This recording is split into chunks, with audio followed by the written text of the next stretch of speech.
Okay, I'm going to call the meeting to order. Pursuant to Governor Baker's March 12th, 2020 order suspending certain provisions of the open meeting law, GL chapter 38, section 18, and the governor's July 16th, 2022 revised order extending remote participation by all members in any meeting of a public body. This meeting in the Great Barrington Selectboard will be conducted both in person and via remote participation to the greatest extent possible.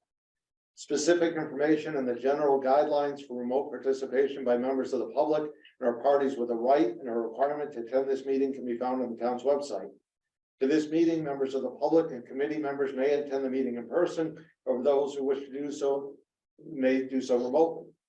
For those who are not in person, every effort will be made to ensure that the public can adequately access the proceedings in real time via technological means. Pursuant to MGL 7C 38, section 20F, after notifying the chair of the public body, any person may make a video or audio recording of an open session of a meeting of a public body, may transmit the meeting through any medium. Beginning of the meeting, the chair shall inform other attendees of any such recordings. This meeting is being recorded by the town of Great Barrington, Berkshire Edge, Berkshire Eagle, and other members of the public. Any member of the public wishing to speak at the meeting must receive permission of the chair. The listing of agenda items are those reasonably anticipated by the chair, which may be discussed at the meeting. Not all items listed may in fact be discussed, and other items listed may be brought up for discussion to the extent permitted by law. So what our plans are tonight, once we reopen the public hearing, is we will ask the applicant to present any new material that we had asked you to come back with. And then select board will start to go through the draft findings and conditions, and we'll see how far we get tonight. So a motion to reopen the public hearing. Motion to reopen the public hearing. Second. All in favor? Roll, we don't need, yeah, we do need a roll call on this because it's a public hearing. So Eric? Aye. Garfield? Aye. Ed? Aye. Lee? Aye. And aye, it's unanimous. And if Attorney Egan? Egan, on behalf of the applicant, through the chairman, time this evening, I had submitted to Mr. Rembold a copy of the 2019 Department of Transportation Aeronautics Division Economic Impact Report that was mentioned at the March 13th hearing, and also a brochure for the underground storage tanks, which was requested by Mr. Gabriel. And I also have a hard copy here if anyone needs that. Other than that, there was no supplemental information file. Thank you. So again, as I said last time, public comment is done. We haven't closed the public hearing, but we won't take any further public comment. But I think it's time that we will start to go through the findings and conditions. If there are things in the findings and conditions when we're done that aren't addressed, we can add to it. So I know Select Board Member Abrams said he has some other items that he wants to talk about. We will do that. If they don't come up in the discussion over findings and conditions. So Chris Rembold, if you want to start to lead us. Can I ask? Yes. The questions first. One, I just, in case we don't finish tonight, do we have time? I know there's a deadline on special permits. Chris, what's our deadline for this? You don't have a deadline as long as the hearing is open and active. There's no deadline. You have kind of a practical deadline, and that the makeup of this board will change at the time of election. Okay, and then there's a couple of things I want to make sure are in the record. Can I state that now? Yeah, sure. Just so that the applicant has time. The 2020 application and findings for the airport special permit. A 9/23/2020 email from DOT to Chris telling us what conditions we can and cannot place, where the FAA and DOT supersede us. And then this is just sort of a heads up to the applicant that the Berkshire Edge articles were put in the record. They were emailed to all of us. So if there's a comment you have, if you just so you know that they're in there now. And that's all. Yeah. And as far as a deadline, I think practically, I would like to get this done in the next week or so. I'd like to be done tonight, there's probably a small chance of getting it done tonight, but by next Monday, we have a regular meeting. I would, for a variety of reasons, I would think that we may be ready by then. If we're not, well, as a board can decide, but that's my aspirational goal. Chris, go right ahead. Okay, thanks. Thanks, Steve. Chris Rembold speaking, Assistant Town Manager, Planning Director. So the select board, we usually proceed with me drafting a set of findings of fact and criteria for your decision making. And in this case, suggesting some conditions, as you've seen overall, the decision is drafted at least in the positive with conditions on the approval. However, as I always preface my statements with findings of fact and basis for decision, this is a draft. This is my draft based on the evidence that's been submitted in the record. You can edit it at will. You can set it aside and start fresh. It's up to the board, but I hope this at least walks you through the pertinent information that you've received and the criteria that you should follow in arriving at a decision tonight. So, Steve, would you like to go through each section, or how would you like to proceed? Yeah, let's go through each section of it. Okay. Well, page one, obviously, section A is the introduction, what was submitted, the basic content of the special permit application and what the special permit seeks. The general vicinity of the airfield and the zoning that's applicable. It summarizes as best we can do the comments from the reviewing boards and commissions, namely the Conservation Commission, Planning Board, and Board of Health, which you have in the record, as well as the correspondence that you received, written and verbal, in the record at meetings, in emails, in letters, and online petitions, and tries to summarize the basic issues there. Would you? Any questions? Is there anything I've missed? At the very Pertinent facts or findings we should include in here before moving on? Yeah, at the very end, I would add a sentence just before general findings. So after the 12 did not take a position in this process, there's a petition with signatures of many abutters and others opposing the special permit. And I assume we didn't cross-check the petition to see how many of them were abutters, to see if any of those 12, but just to add the sentence that there was also a petition with abutters and others opposing the special permit. Anyone object to that? That makes sense. Anyone else have anything for the introduction? Okay, so general findings.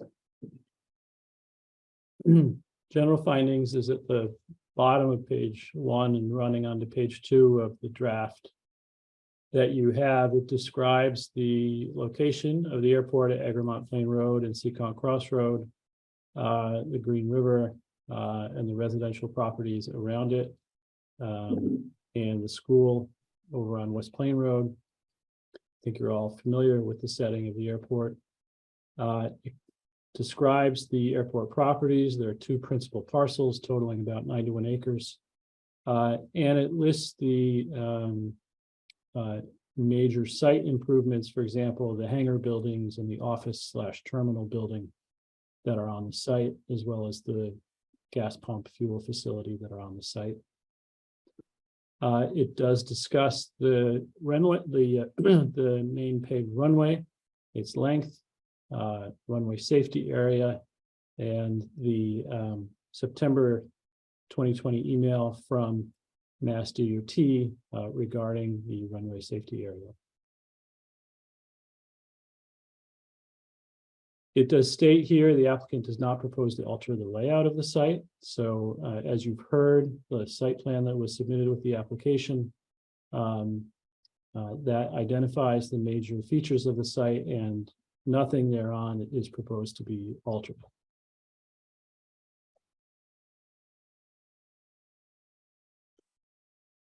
It does discuss briefly the uses at the airport.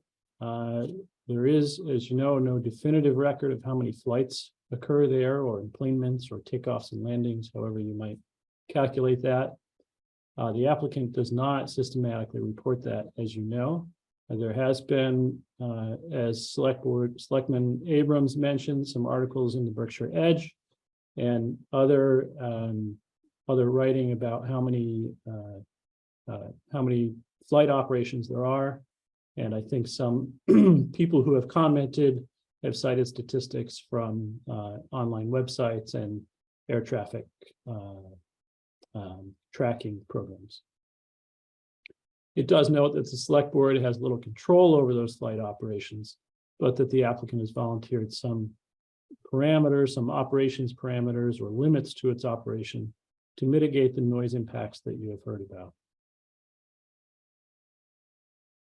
It does say that the airport employs mechanics, conducts maintenance of the aircraft, that there are potentially hazardous materials associated with that, and that the airport is regulated, along with others in this area, as a very small quantity generator of hazardous waste, subject to the regulations of the Mass DEP. Just turning the page, it does discuss the double-walled fuel tank, the surface water assessment protection report for the Great Barrington Fire District public water supply.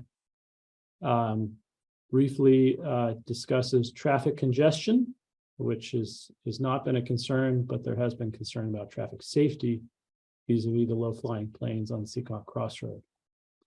And then it concludes the general section with a statement about the Chapter 61A agricultural land is part of the airport property, which is assessed at a lower rate than other residential or commercial land.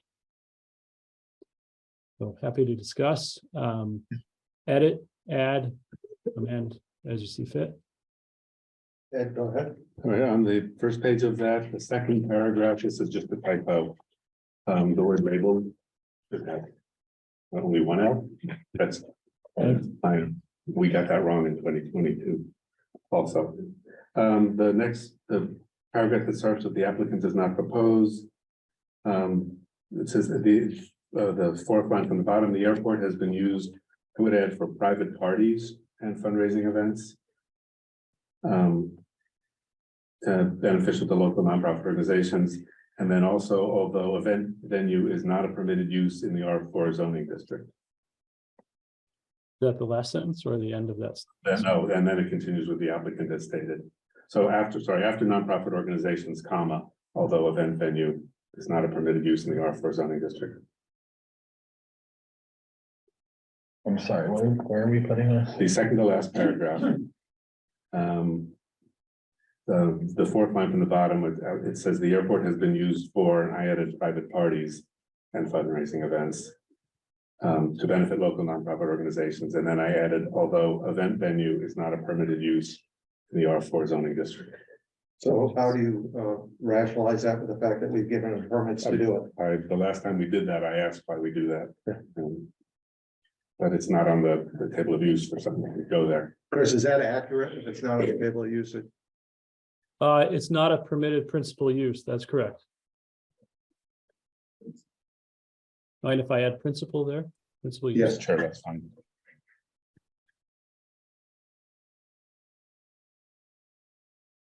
I can add, I was at 2 of those events and enjoyed them very much. Does everybody agree with that? Should I add that? as long as you've added principal, yes. Anyone not? Yeah, it looks like everyone is. Go ahead. So this is a question, it's really piggybacking on what Lee said at the last meeting about the benchmark. The last paragraph where he says there aren't definitive records, I don't know if we want to quantify. The articles on the Edge had anywhere from statements by Berkshire Aviation, anywhere from 5,210 228,900 per year. Are we using the edge as a, Well, as an accurate record? that's why I let them I have a know. lot of complaints about that. They were citing statements made by BAE, so if those are incorrect, that's why I let them know that those were added to the record. It's just how much, we don't have any idea how busy it is, I guess is the point I'm making. We don't need to put it in there if we don't need it. It was just a question. You know, DOT said there were 29,800 in 2008 and estimated it'd be 39,000 by 2019. I'm trying to make the point, which is stated, that we have no idea. So I guess if we all know that from what's here, we don't need to add anything. I mean, in my mind, it is there. Okay, How's everyone else feel? yeah, Lee, I would. Yeah, I mean, it would be nice to have a benchmark, but we don't have it, so it's stated that we don't have it. Okay. That's basically what it is. And then there's one thing I wanted to add a little further down. The past, there have been more flight school instructors than there are now, but the applicant didn't know how many students used the school in the past year. Say that one more time. Yeah, after saying, the applicant reported there have been more flight school instructors than there are now, I would add, but applicant didn't know how many students used the school in the past year.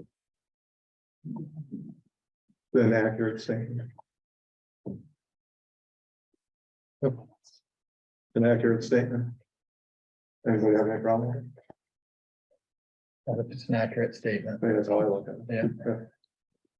But, The next page, the third paragraph down. Are we still on? the paragraph? Yep. After the first sentence, pumps refuel, airplanes refuel at the airport on site, self-serve pumps, dispensing unleaded fuel. I would like to add pumps are operational 24 hours, even when there are no employees at the airport. do they have any problem with that? And then Is that a true statement? Everybody okay? Yeah, it's an accurate statement. And then so much of this was taken from 2020. It's where it says the underground fuel tank has leak detection equipment. There have been no leaks. It said in 2020, while leaded airplane fuel does pollute the air, there is no evidence that leaded aviation fuel has polluted or is a threat to public water. So the words, the beginning of the sentence, while leaded airplane fuel does pollute the air, was a finding from 2020. I would like to include here.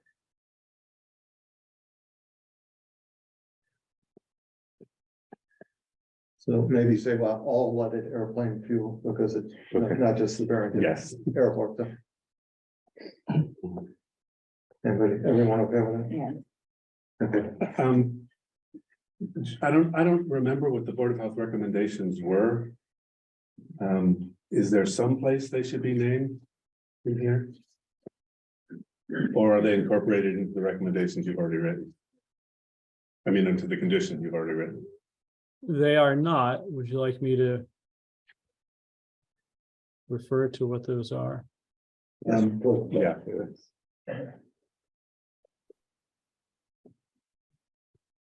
I was thinking after our last meeting that we had some conditions based on not necessarily the Board of Health, but the testing. That we came to an agreement. And I was thinking it would be in the conditions after our last conversation. The Board of Health wrote as follows.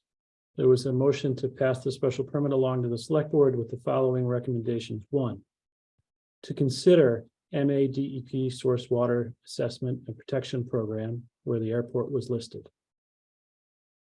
2, to consider light and noise pollution. 3, to require the airport to continuously monitor for environmental health hazards related to the aquifer.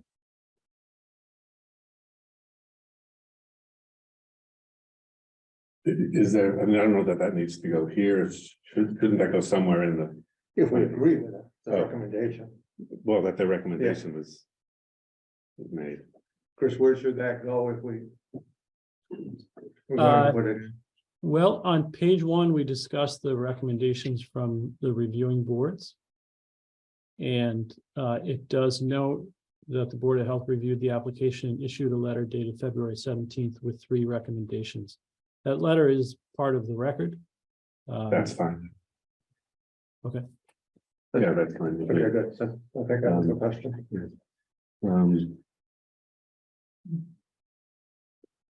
The 2003 Mass DEP Water Source Assessment and Protection, the SWAP report. Lists airports as one of 8 uses that are high threats of contamination to district's water supply. As does, I would add, as does the town's master plan. That's also from the 2020 findings.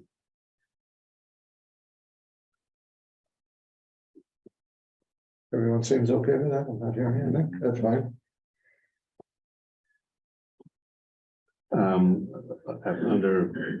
Traffic congestion is not a concern, but there are concerns for the safety of vehicles at Seacon Cross Road near the eastern end of the runway, where low-flying planes taking off or landing, I would say have caused at least one plane car collision. Are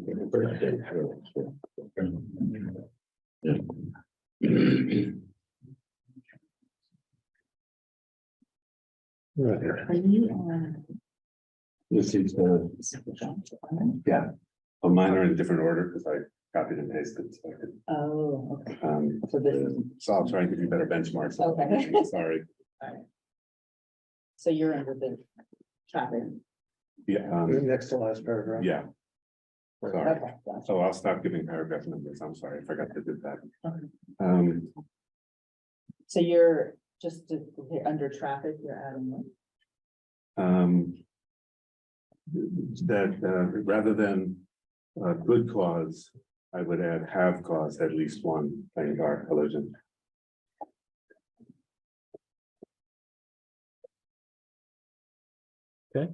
Everybody, okay? And then I don't know if we need to put this in here, but the letter I referenced earlier from DOT. It doesn't say in here that we have been told by DOT there are certain things we can and can't regulate. I don't know if there's a reason to have it in here, if it's elsewhere in the record. What's your thought on that, Chris? It's certainly in the testimony that you've heard, and I thought I had referenced the town's, the first paragraph of section C does say the town may not regulate flight and related activities that are under the jurisdiction of the FAA and Mass DOT. Okay. I had also added at that same place, so we can move it, maybe there's a wrong place for it. The current owner states he will abide by all conditions of the special permit, even conditions beyond the authority of the special permit granting authority that are usually the domain of the FAA or Mass DOT. However, future owners may have a legal right to ignore the conditions beyond normal authority of the SBGA. So David, I will ask David before I ask Chris. If that's correct. If that's correct, and should that be in there? Mr. Chair, to the extent that the decision reflects any statements that the applicant has made, I think that is appropriate to include. Ultimately, if there are legal questions that need to be addressed in the future, the state of the law and the facts at the time would determine the outcome. But I think the point is, if a representation has been made to the board regarding what the applicant is either proposing or agreeing to accept, I think it's certainly appropriate. And if it's an item that the board is concerned about, I think it would be recommended to include it in the decision. Thank you. Do you want me to say it again? Say it again. Chris, did you get that? No, Okay. thank you for your faith in me. So I assume this is after the words Mass DOT and before the period. Where are we? First paragraph is part C. So he's moved to C. Do you have this under C or do you have this under D? I had it taped right in the middle. Your cut and paste is interesting. So, yeah, so anywhere you think it should go. Okay, that's You in start. time. go ahead. The current owner states he will abide by all conditions of the special permit, even conditions beyond the authority of the SPGA that are usually the domain of the FAA or Mass DOT. Wait for you to catch your breath. Okay, However, future owners may have a legal right to ignore conditions beyond the normal authority of the SPGA. Right. SPGA is the Special Permit Granting Authority for those who don't know. Eric, The second portion of that, what's the benefit of putting that in there? Well, one of the conditions I'm going to suggest is that we tie it to the current owner. We don't know that a future owner can be bound by it. Which we've been advised the future owner may not be. So we should think that we know that we're aware of that. David, what do you think of the second sentence that Ed just read? With respect to a position that a future owner might take. Yes, I think that is a statement of possibility, if you will, and it certainly is a possibility that a future owner could take a different position, either on a factual or a legal matter from the current applicant. So that to me would be something that you could include and therefore subject to the agreement and discussion of members of the board. I think that was a yes.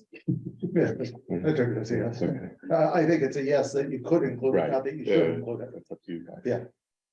What's everyone think of including that in? Well, I mean, if we're gonna reference whether something is tied to it, I guess it makes sense, but we're kind of getting a little bit ahead of ourselves, but. It's kind of one of these things, but Yeah, I mean, I understand what you're saying. I don't disagree with that. I mean, I don't know how deep in the weeds we're gonna go with making recommendations for future owners and for possible sale. That's my concern. I don't know how far we have to go. I guess just if we're making a decision based on promises made by a current owner and our attorney is somewhat confident that we can hold him to those promises, I think it's worth noting that he's not as certain we can hold a future owner to those promises. David, do you want to respond to that?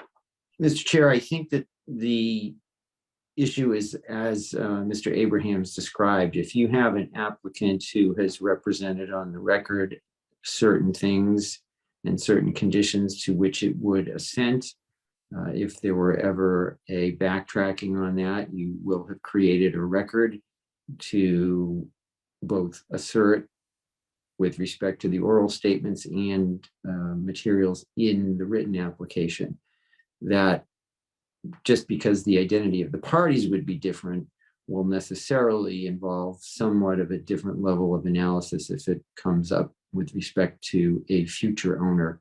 I think the short answer is that if the applicant has made a representation and the board wants that to be part of the record and it is with respect to a condition that the board would like to enforce, I'd recommend that the board be as explicit as possible regarding the elements that were presented to it so that the record is clear as to what was proposed and what the board is agreeing to as a condition by its decision. Okay, thank you. Anyone questions or comments on that? well, it's just, we haven't stated our conditions yet, so we're adding something in. Which we may take out. We could take out. Okay. I mean, if we don't agree with the conditions, we could take it out. You're correct. But eventually, we'll have to make that decision. Okay. So whatever we put in now doesn't mean it's in Mhm. for the final draft. Does that make sense, Chris, or is that back and forth, too much back and forth for you, or? no, that makes sense, and I think probably the most appropriate place to put Ed's suggested addition is in the paragraph in section B towards the middle of section B. The paragraph starts with the select board has little control. So this would be the last two sentences of that section. You see that? Select Board has little control over flight operations per se. That is the domain of the FAA and Mass DOT, but the applicant has volunteered some operations parameters to mitigate noise impacts. The applicant states they will abide by all conditions of the special permit, even conditions beyond the authority of the special permit granting authority that are usually the domain of the FAA or Mass DOT. However, future owners may have a legal right to ignore conditions beyond the legal authority of the special permit granting authority. So that's Okay. where it's parked, if you're okay with that. Yeah, I'm fine with that. Yeah. You want to move to section C? Please. Can I Yeah, go ahead, ask one Eric. question? Yeah. Very last paragraph, assessor's record indicate 52.6 acres are agricultural use. There's no map on file that shows certificates of this acreage. This is one of those ones, and I know we're not at, the conditions, but I believe this we discussed at our last meeting also is that will not be developed. And I was wondering if this would be tied in to Lee's benchmark of establishing an actual map for said agricultural zone. So we know where we're at today and where it will be moving forward. So my question is, do we establish that and make that an actual map instead of saying no map? Or do we put this in the conditions at the end? Chris, what do you say about that? Since this is, I think, the third special permit that I've seen this on, it probably eventually we need a map.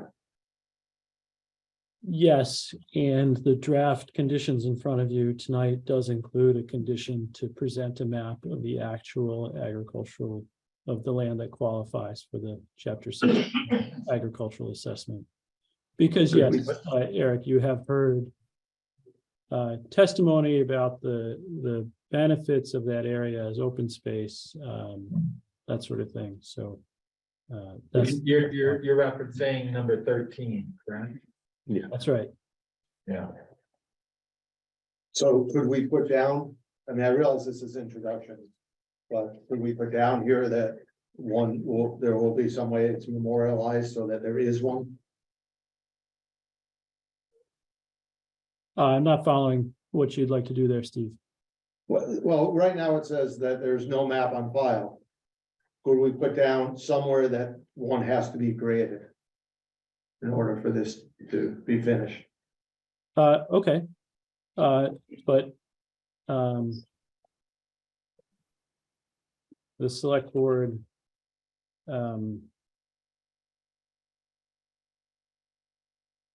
may require a map of the agricultural land be created, something like that, Yeah, something like that. I think that makes more sense.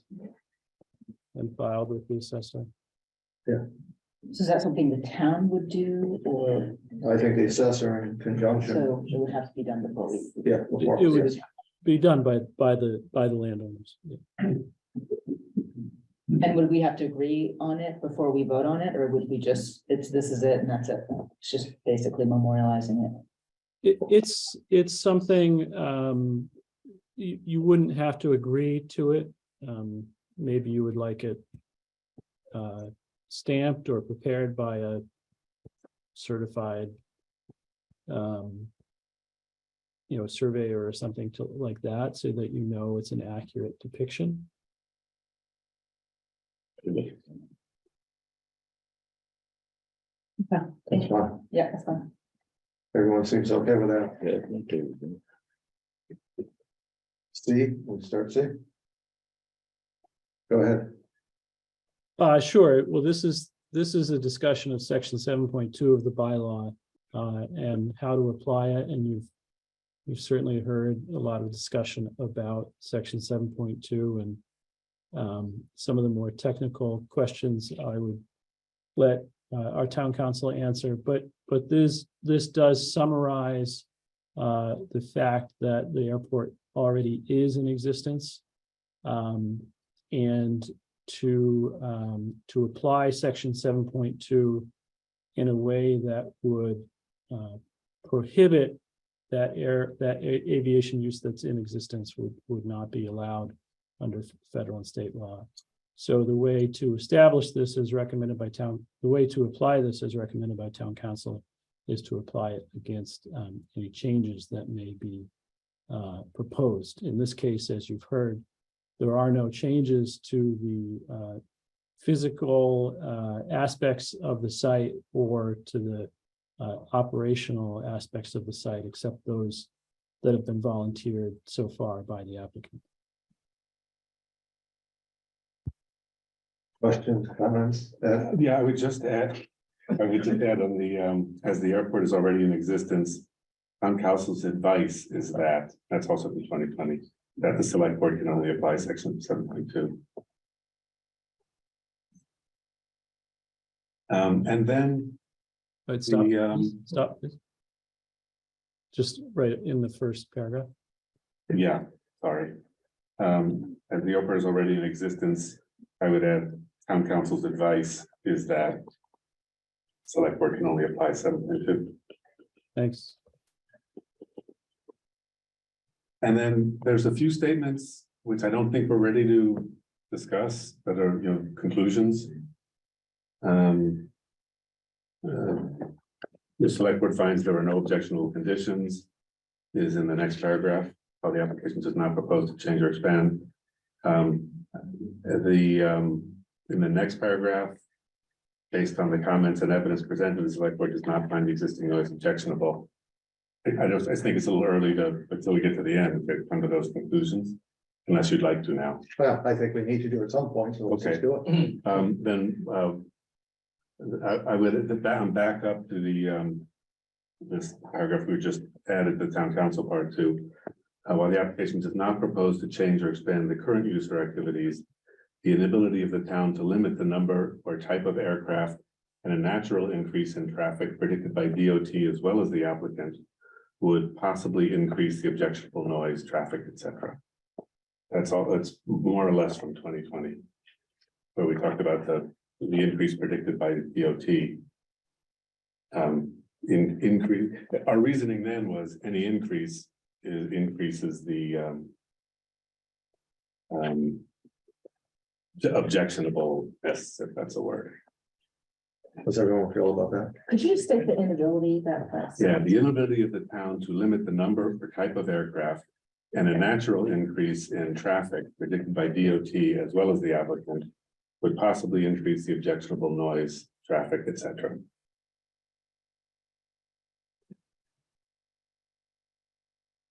I don't think we have found that there are no objectionable conditions created. That's something that's getting pulled out of the 2020, correct? Yeah, And so that was based on hangars being installed at the same. this is, time. no, it was based on any predicted increase in traffic, which DOT had predicted without hangars.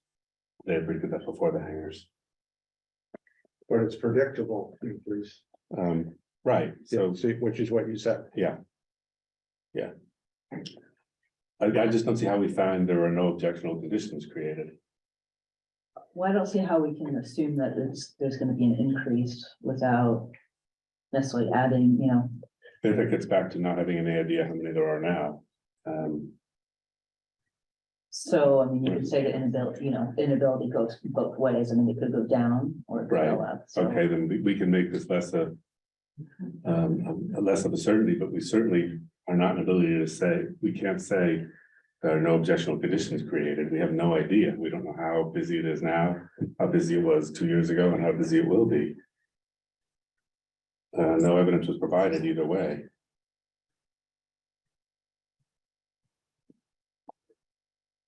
Yeah, I mean, I do agree, Ed, that, to say that there are no objectionable conditions created by this application. That might be a little bit too heavy, because there are objectionable. If we're So- taking off of the Well, it's in the current one, right? current one. Yeah, it's in the sentence under the second paragraph of C, starting as the airport is already in existence. So Ed's speaking about the section that says, since the application does not propose to change or expand the current use or its activities, the select board finds there are no objectionable conditions created by this application. So I understand that point. So are you saying to take that Yeah. Now, that looks like, okay. Although we do have to come to, at some point, to some conclusion. Well, or do we put down something to the effect of either no predictable objectionable conditions or no objectionable conditions other than anticipated natural growth? You could say There that. are no Other than, unanticipated. other than anticipated natural growth, which is well, the term that we've used in the past. Or I've heard in the past at least. In other words, we're not looking for them to double, but whether we give them the permit or not, there's gonna be natural growth. Chris, did you get any of that? I think so. I'm just, not sure where this will go or what form it will take. But I think it's just tagging a phrase onto that sentence. After, since the application does not propose to change or expand. Yes. So at the end of that sentence, Yeah, you would say, other than anticipated natural growth? unanticipated. Natch. No, I'd say Anticipated, Yes. anticipated Period. natural growth. wherever you, as long as it keeps the, Read that back. yeah, read that back and. The sentence ends with the select board finds there are no objectionable conditions created by this application. Other than anticipated natural growth. Right.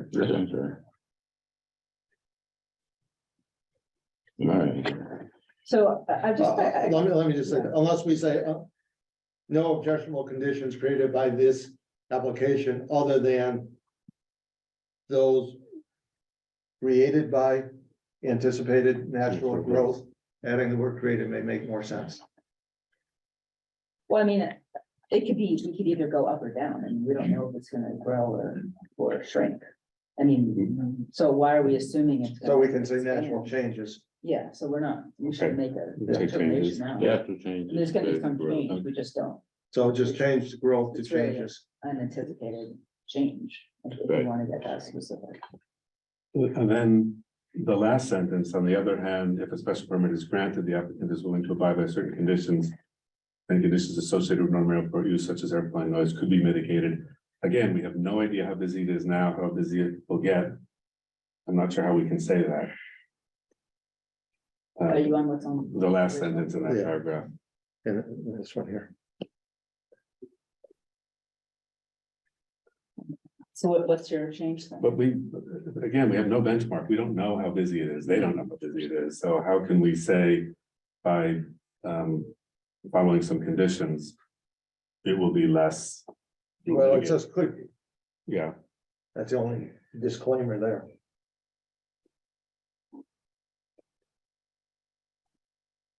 I think it's giving a rationale for the conditions, okay. so. Yeah. I mean, it doesn't, it's not definitive, you're right.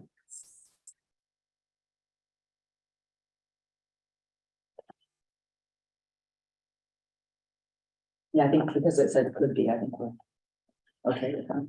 Mhm. People have had their hands up. We are not taking any more public comments. So just so everyone understands, I thought I made that clear, but I may not have.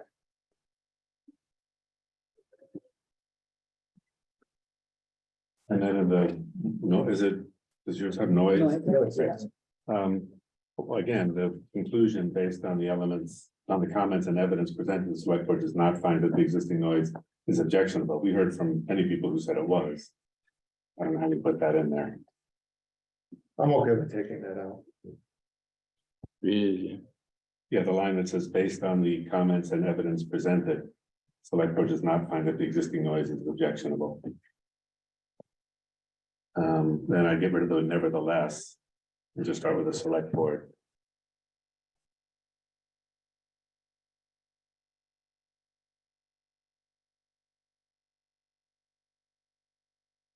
Yeah, I would just take that sentence out. I'm fine with it. Which one are you actually taking, Based on. The based on the paragraph. comment? Yes. Yeah, presented? yeah. That's all I have in that section. Okay. Including traffic and other, you're okay? Yeah. Okay. Anybody have anything else in C?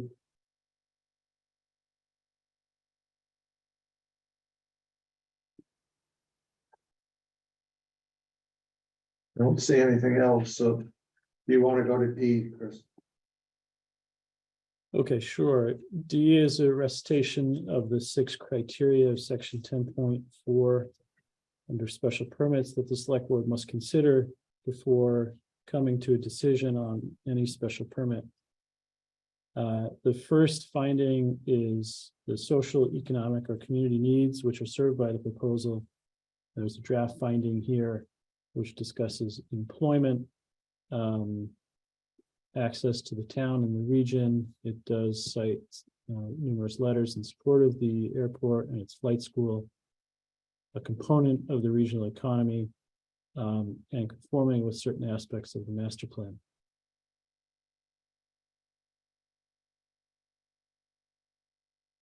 Anyone on that? I've got a few here and I'm not sure which are additions because I forgot to bold some. But in the very beginning, the findings related, the opening paragraph, it says the adverse effects of the proposal. Sorry, section 10.4 zoning bylaw criteria for the granting of special permit requires a written determination by the special permit granting authority. Quote, that the adverse effects of the proposed use will not outweigh its beneficial impacts. I would add to the town or the neighborhood, which is what the bylaw says. Well, it says. It does? Yeah. Okay. How are you, secretary? I'm not sure why I'm pointing it out there because later, under number 1.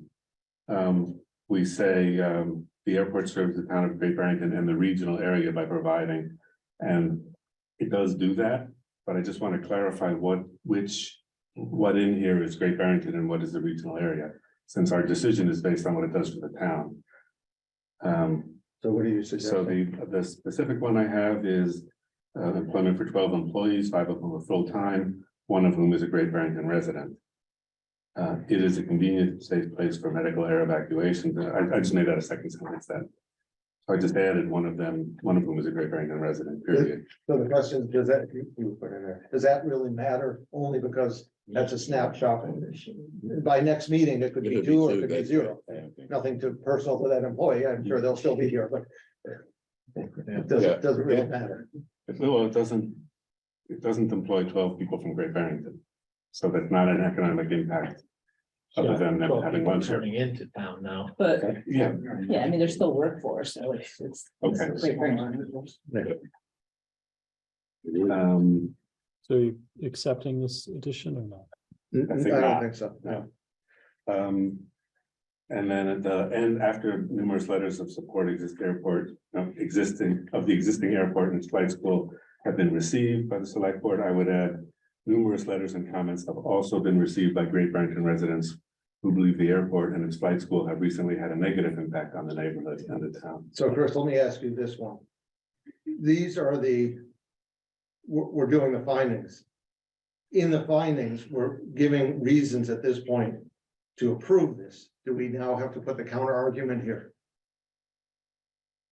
This is, if you will, a balancing act where you're looking at this 6 criteria, and again, you're making factual statements.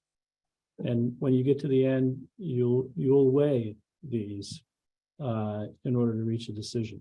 So I think if you want to add that as a factual statement, that's an appropriate finding. Okay, so that's a factual statement. I would say, yeah, that's fine. You want me to read it again? Yeah. Yes, please. Yes.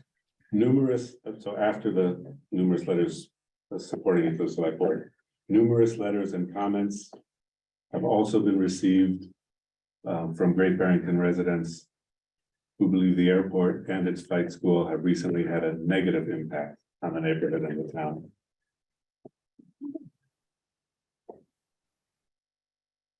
What's the purpose for that again?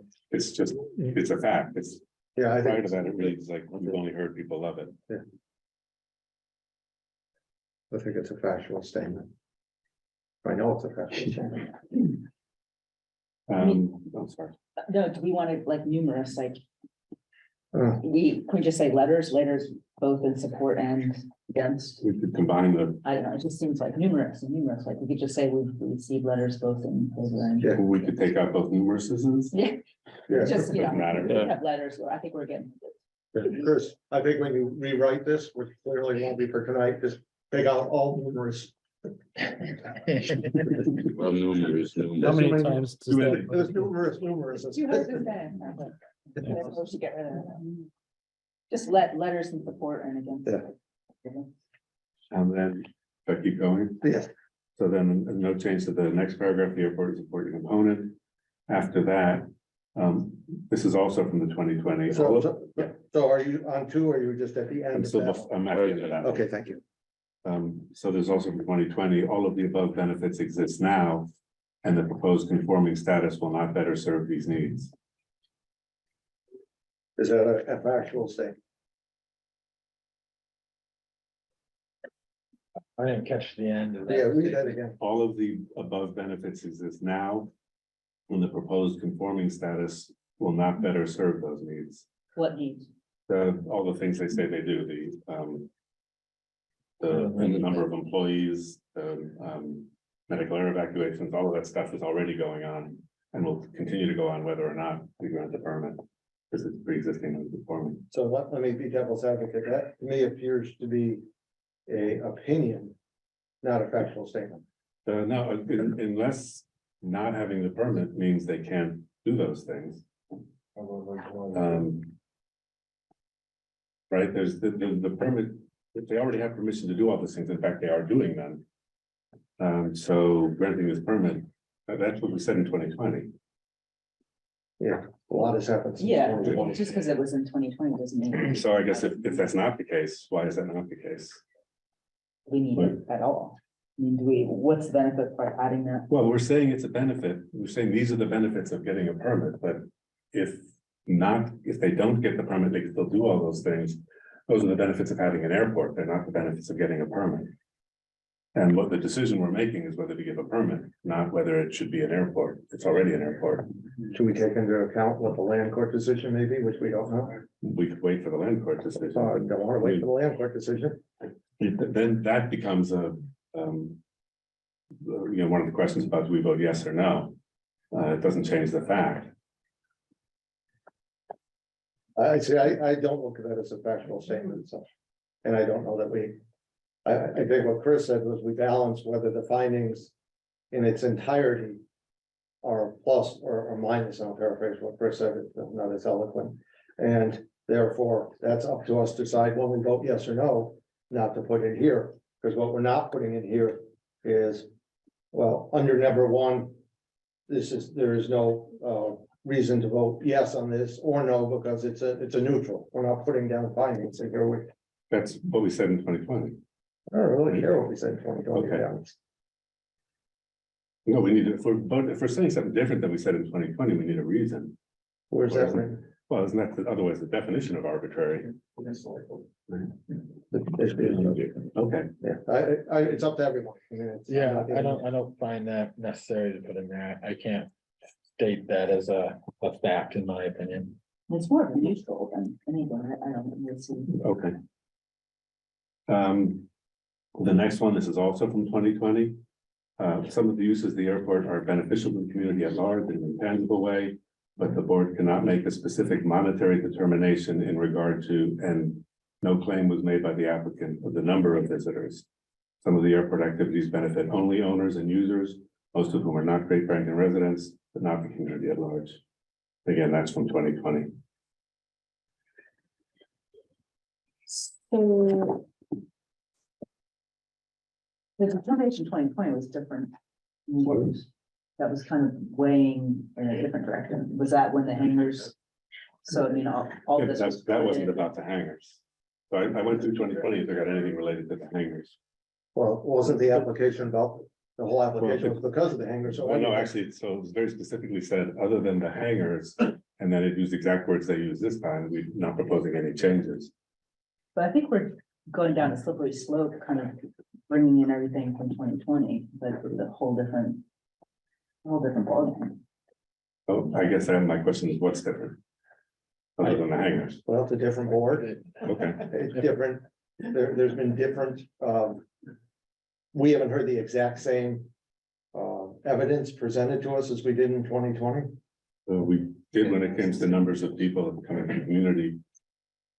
And we didn't hear any numbers, 10 or now. I mean, I just see this as a separate special permit application. I mean, to go back and bring things from 2020, I think is not called for personally. Eric, Garfield, how do you feel? Yeah, I think, if, a few things. If we were to bring in this piece of paperwork from 2020. And it was written at a time when if it was written with the same ask as today's does. I think the wording would be a lot different on the whole piece of paper. You know, without the hangars, without the extra driveway, without the general footprint expansion.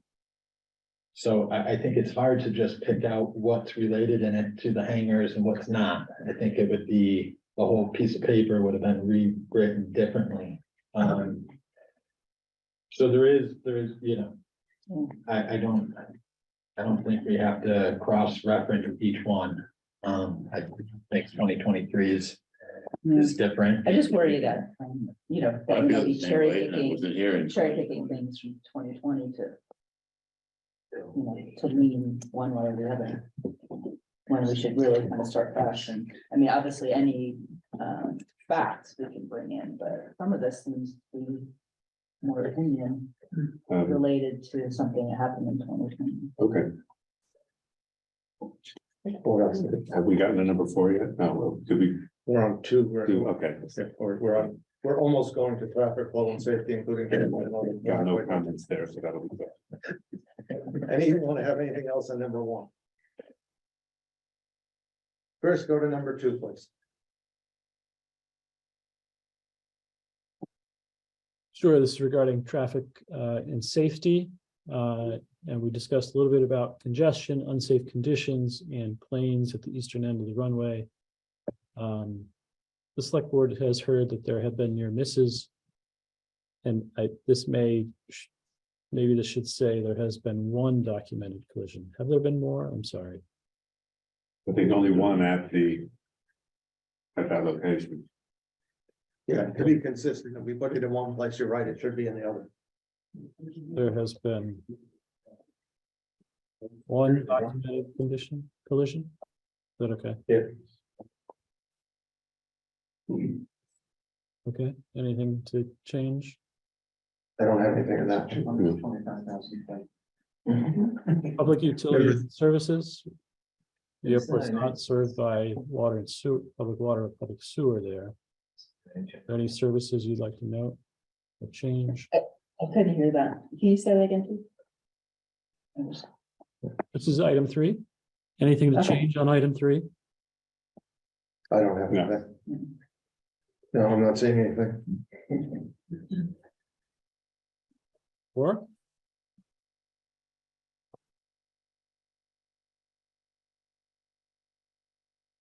Anything on 4? Yeah, the second paragraph. Yeah. Unsafe flying, low flying planes and other elements of the airport's operations. I would add stating it has gotten worse in recent years. So read the whole thing. Okay, neighbors to the airport, as well as Great Barrington residents who do not live near the airport or even in Great Barrington, have complained about noise impacts, unsafe flying, low flying planes and other elements of the airport's operations. That's what it says. I would add there, stating it has gotten worse in recent years.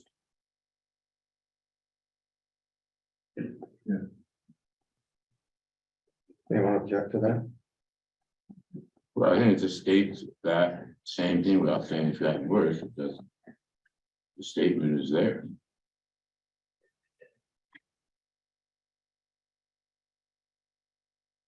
In other words, it just says that there's low flying planes and other elements of the airport's operation. I don't think it needs to be said it's gotten worse, but it shows that there's already an issue, so I don't think we need to add, my opinion, I don't think we need to add it. Does everyone else feel? That's what the neighbors have been saying. It sort of is an issue, but it's gotten worse. Eric, Lee? I'm fine with the way it's written. Yeah, it just feels a bit subjective. I mean, I think we're stating what their concerns are, but again, to balance if it's gotten worse or hasn't, it It's, seems more subjective. the fact is that they've stated it's gotten worse in recent years. I don't think it's necessary to put it in, but it's up to the board. Now we heard three people saying no, so Okay. continue.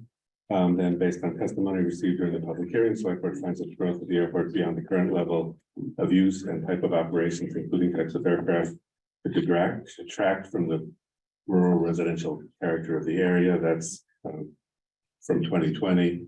That's already in here. I would add also from 2020, this would be in direct conflict with the town's master plan, whose first core initiative is to protect the special places and features that contribute to Great Barrington's distinctive character. So I could argue that the airport is one of those special features. Okay, I'm just again taking it from 2020. Yeah, right. Send it back. Forget 20. I don't think it's necessary. Okay. This is also from 2020. Furthermore, the town's land use goals, as expressed in the master plan, do not envision this as a commercial or industrial area. The master plan specifically states relative to the airport that, quote, any activity, growth, or development here must be regulated to protect the town's water supply and to ensure uses are compatible with residential and agriculture neighbors. And that's again from 2020. Anyone? So you're saying to include that whole. Yeah, Can you read it say one it more again? time? sure. Furthermore, the town's land use goals as expressed in the master plan do not envision this as a commercial or industrial area. The master plan specifically states relative to the airport that, quote, any activity, growth, or development here must be regulated to protect the town's water supply and to ensure uses are compatible with residential and agricultural neighbors. So I'm a little confused because that last part was from the quote. Are we saying that if this was approved, that would not happen? Is that? That, I guess we're just saying what the master plan says. So you could say that what the master plan says with respect to this application is irrelevant, we could leave that out. But that's the part where we talk about how it fits into the master plan. So in 2020, we thought that was germane. You know, I get that, but you're talking about growth and previous to this, we've said that if we approve this, there will not be other than natural growth. So if there's a condition that says there won't be growth, this justifies that condition, which is why it ought to be in here. Okay, I see what you're saying. That's what I was trying to figure out Yeah. what you were saying. That's We're all. talking about the general footprint in that statement, I guess is what. I think that's what, yes. Yeah. There may be a clearer way to say that so that it's understood why it's in there. What? That's my. Yeah.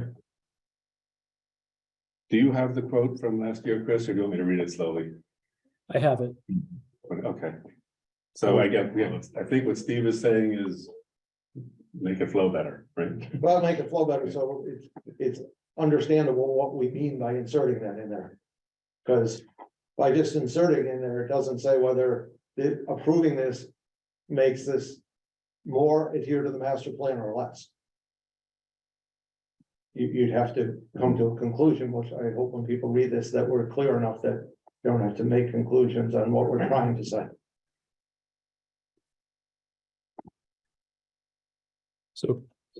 So I believe the addition is that begins with the, I'm striking the word furthermore.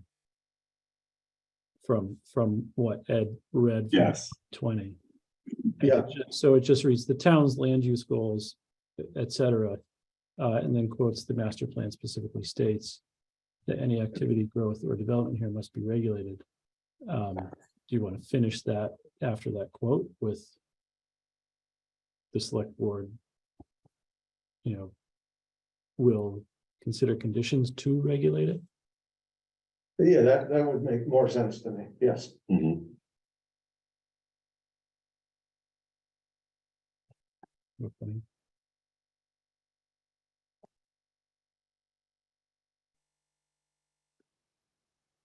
Okay, do you want to move on?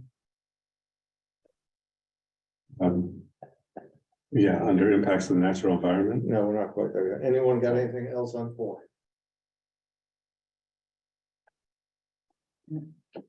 I do have a typo in item 5 when you get there.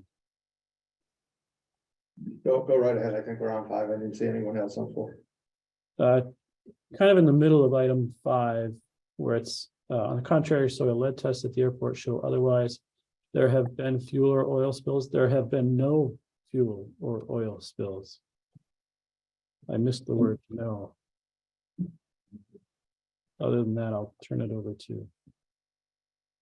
The changes in additions, deletions to 5. Yeah, I have one. Good, good. The last sentence here, it says, given the history, the select board does not see a reason to require soil or water testing at the airport.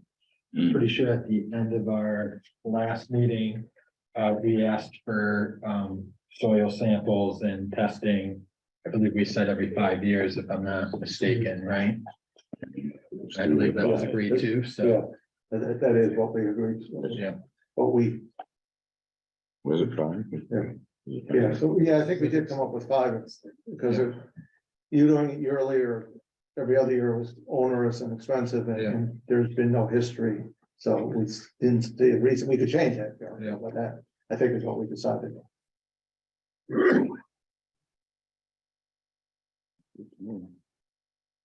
I think I asked for. Rather than just an audible alarm, if there was a leak, that it could be. Something that could be sent, via Wi-Fi or. I don't know if this is the place. Yeah, no, I think this is the place.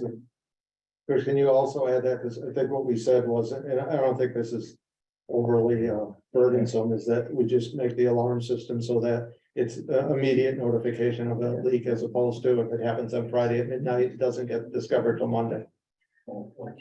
Yeah, we were talking about phone alerts. Yeah, Yeah. Yeah, I don't care how it's done. We were discussing that. Yeah. However, they can do it a reasonable way for them to do it, so they get an immediate notification. And also, the one other thing was, I believe we asked for, what happens when that pink alarm does go off. A list of, what's the first thing they do, what's the protocol for when they get triggered, who's the first person they call, who's the second? What's the problem? I think that one. Yeah. So Chris, can we add that on there that they should submit a protocol? Okay, so I guess I'd ask you to maybe state that a little more clearly. I was hoping you wouldn't ask me that. so some kind of immediate Yeah, but- warning. At the end of that, it says, given this history, the select board does not. Well, does not see a reason to, does not see a reason to require annual soil and water testing at the airport, but will require testing of the soil every 5 years. Is that what you? No, I Those would are think that the- would get removed. All right, I was thinking that, given the history, the select board does not see a reason to require soil and water testing at the airport. That line is removed, uh-huh, and the select board does want to see soil and water testing every 5 years. would be- Or you could just say there will be a condition. Yeah. Like we're kind of pose a condition about testing.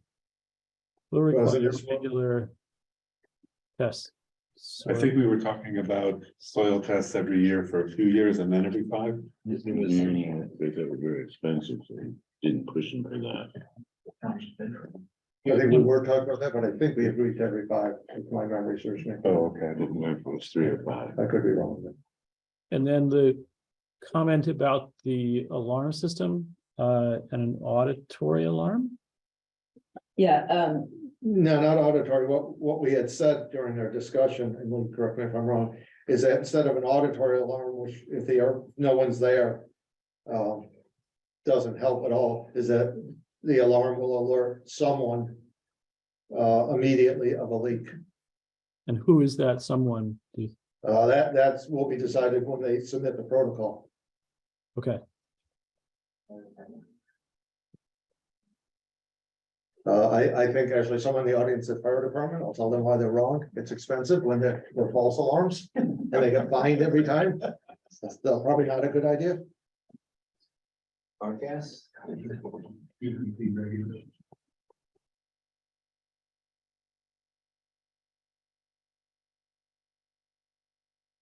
Okay, and is that it? Eric or Garfield Athlete, anything else under section 5? Yeah, so then just the protocol. Yeah. Yeah. Okay, let's go. So, to excuse me, so what did we say we're finally gonna do about the line? We just wanna make sure someone hears it? Yeah, it'll be put in. It'll be immediate rather than just an audible, that you have to do there, so it'll be something that they get on their phone, preferably, or Or something. some kind of immediate notification if there's a leak. And do we know whom will get that? No. but- That'll be on the protocol there. Yeah. First one. So they'll provide some kind of protocol that we know who's gonna be called.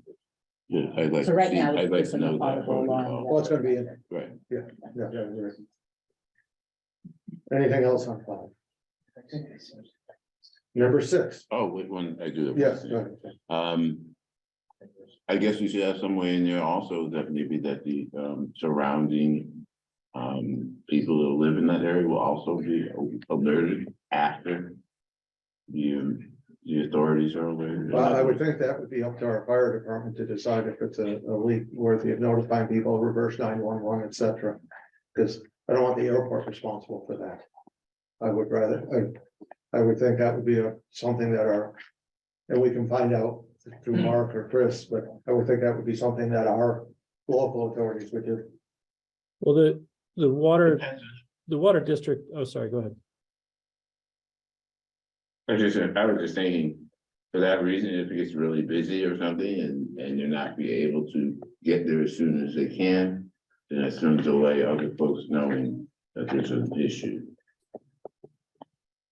Yeah, and I think to Steve's point, if it was a full-on emergency, the fire department would know, and then the town would do a reverse Yeah. 911 if it was something that was, Yeah, I wouldn't want to put that on any owner to be responsible for that. I mean, when do they do it? If it's a minor leak, I would think the fire chief would make that decision.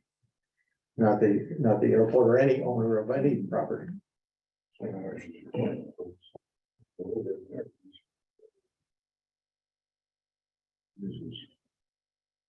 Okay,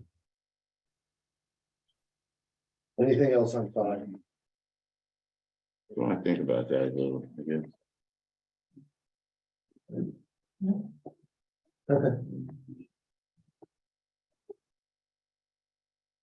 Go on to 6 for now. Oh, I'm still thinking, Well, I thought we'd go back there. I didn't know.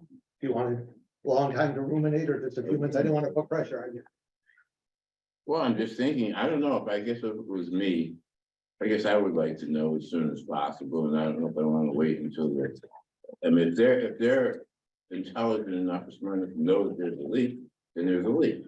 And if it's small, I don't know if it's gonna be small, we don't know that at first. And what's a small leak is a leak, a leak's a leak.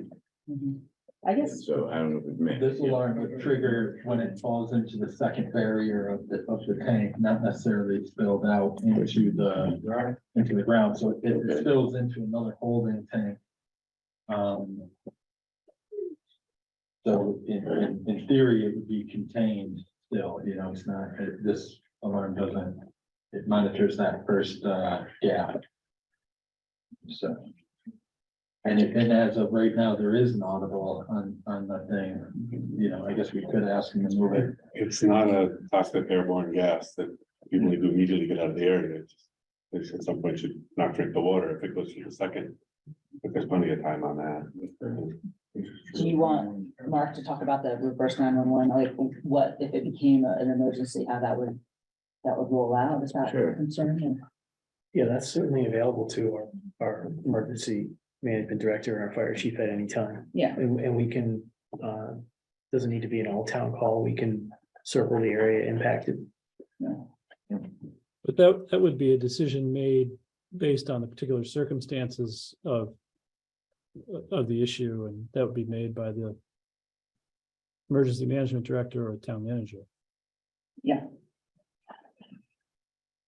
I think what they're saying is, Not by the airport. yeah. If it did get to that level of a leak, then the town would be notified through the fire department, and then Mark would make that call, how to notify residents. So there would be some some follow-up, it would just be a dangerous loop that would impact residents. So that will happen at 3 in the morning, and all this process we're talking about. Mhm. This isn't like a 9 to 5 incident. Yeah. It's gonna happen. So now we're saying that 3 there's or 4, going to 2 be immediate notification that the airport would know about, and then they would either talk to the fire department or not, and then they could go to the next level. But as Eric was saying, it's a double wall tank, so it doesn't pose an immediate, it wouldn't pose an immediate threat to the residents, the neighbors. Ounce of prevention for the pound safety, and I don't see what's wrong with writing the language. Can be taken out, I guess if needed, and or it's a safety valve, Yeah, fail safe.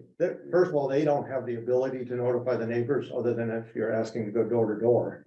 And second of all, I would like us to be controlling the situation, not any applicant or any business. I think it's up to us to control, our definition of an emergency, whether it's Chief Shorty, the new fire chief, whoever, would make the decision. And as Eric pointed out, is the alarm would go off if was a penetration of the first tank, which would not be an emergency, but not one as you would describe, because it hasn't reached the soil.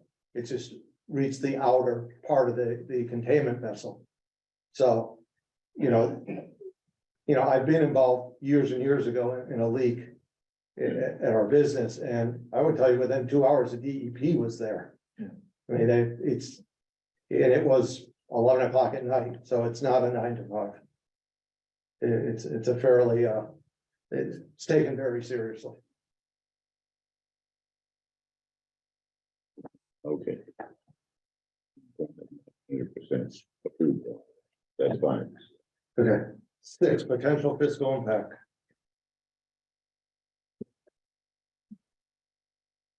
Anything on this? Again, in 2020, I don't know the exact wording, but a reference was made. It talks about the positive, but a reference was made to the negative impact on real estate values nearby. I don't know if you want to include something like that. So, do you have it in front of you, Chris? It's something about those. Yes, I have that 2020 finding in front of me, but I don't believe, and I could be wrong, I'd ask you to correct me. I'm not sure you heard any overwhelming evidence about that during this session. Oh, I just figured nothing has changed. Once again, it's unless, impacts on real estate values and buying habits have changed. Yeah, but nothing was put into record this time that's a concern. Well, the whole 2020 findings were put in the record. But okay. You have, train enthusiasts that buy houses right next to the train tracks. Okay.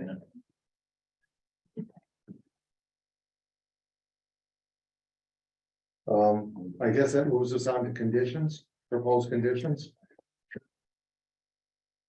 Well, conditions, if you think this is in the positive, so conditions necessary to, as I say, help ensure that the overall benefits continue to occur and that potential negative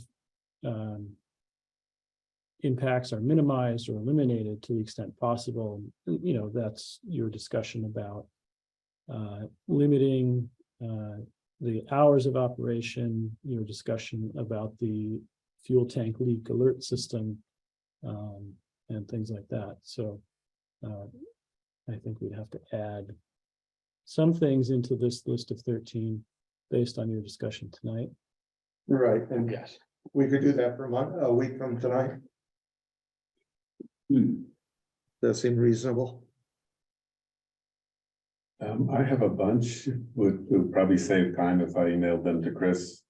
And we'd all have them in front of us, you'll all have seen them. We're gonna do it next week. No, we're doing it tonight. Oh, you wanna do it tonight? No, I'm saying for him to finish what Okay. we've discussed. Okay, So, Chris, is that reasonable that you could get this done in a week? Yes. Okay. Ed, let's just go through yours and then, okay, the first bunch are adding to what Chris had. So number 1. Let me have them both in front of me.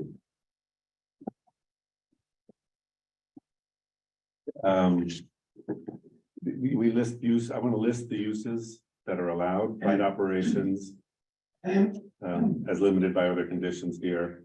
Fuel storage and sales, airplane tie downs in the current tie down area footprint, airplane storage in the current hangars, and airplane maintenance in the current maintenance hangar, and flight school subject to restrictions and other conditions.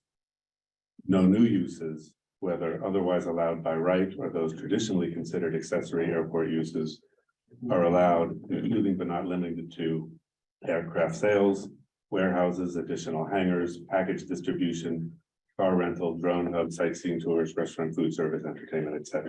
In other words, it's codifying what they said, which is all they're doing is codifying what they do. So if I got anything wrong about what they currently do,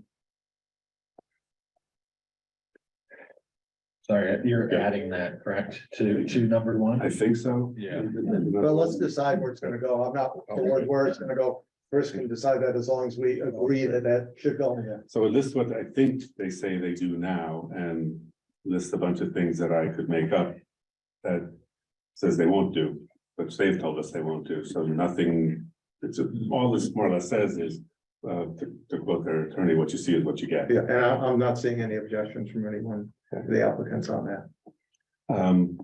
Also, I think it comes under number one, but no new structures or change to the footprint, including height of current structure. That's probably shouldn't say no new structures, because I don't mean to imply with this that they can't tear down the office and rebuild it.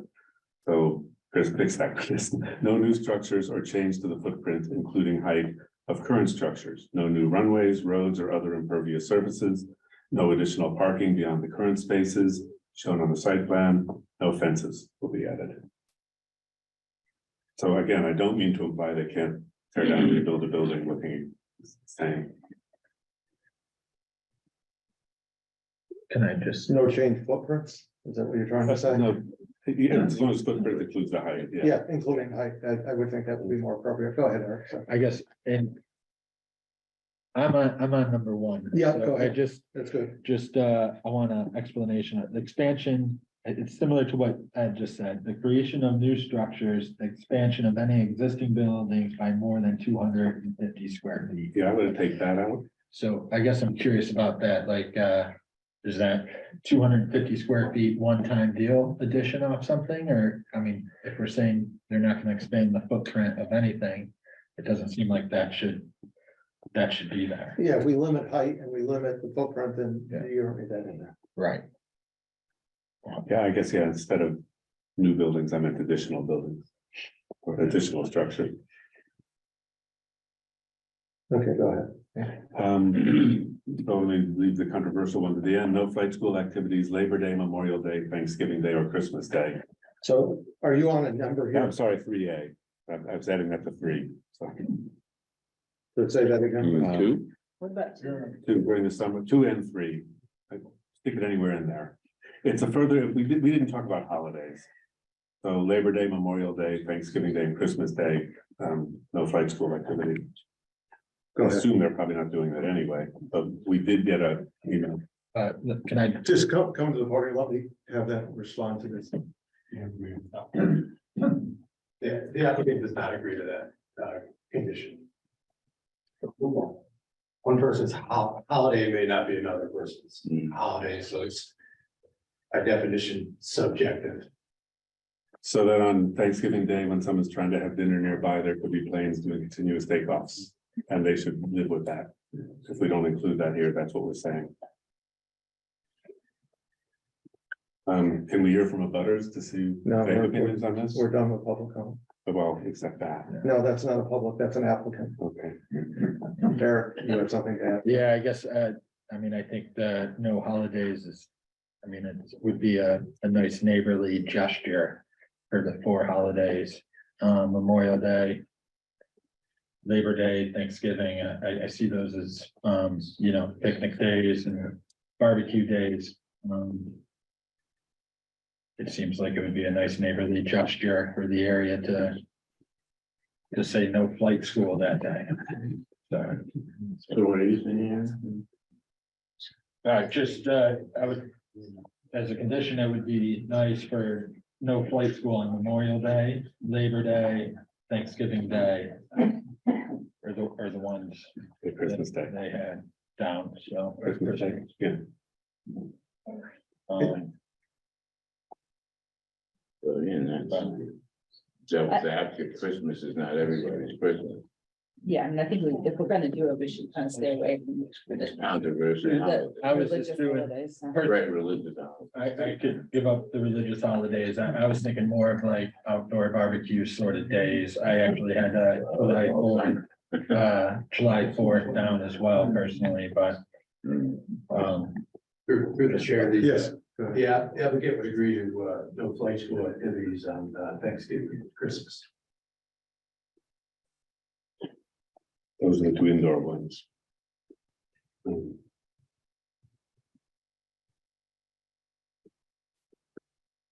What's the board's pleasure?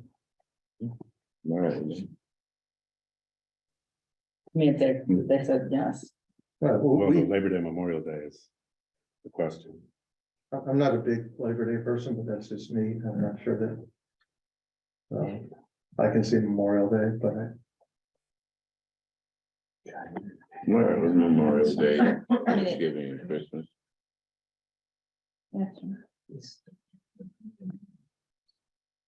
did we hear a lot of complaints about holidays?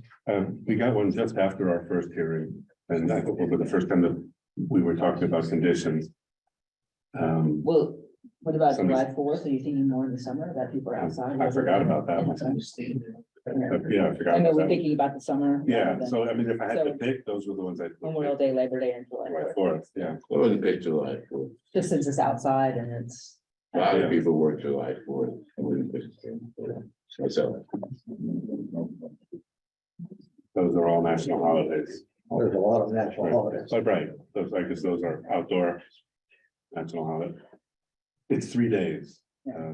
I mean, I'd be fine if we're concerned with people gathering outside the summer, Memorial Day, Labor Day, and July 4th. And then give them the Thanksgiving and the Christmas, just since we're gonna be indoors anyway, so it's kind of. Gain a I'll take day. it. Can we ask the applicant if they're okay with July 4th? No. The board, I would say we don't ask the applicant, we tell the No, applicant. we can ask. I don't know. We can just if ask. they and then were we can come to an agreement. amenable.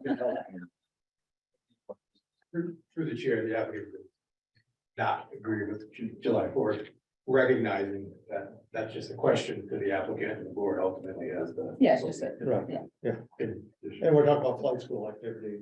Yeah, okay. So the board's choice. So I would include those three, Labor, Memorial, and July 4th. The rest of the board wishes. I'll go with the majority, but I'm not so hung up on the 4th of July. Yeah, I don't necessarily feel like it's a lot to ask for a neighborly gesture. In those particular days.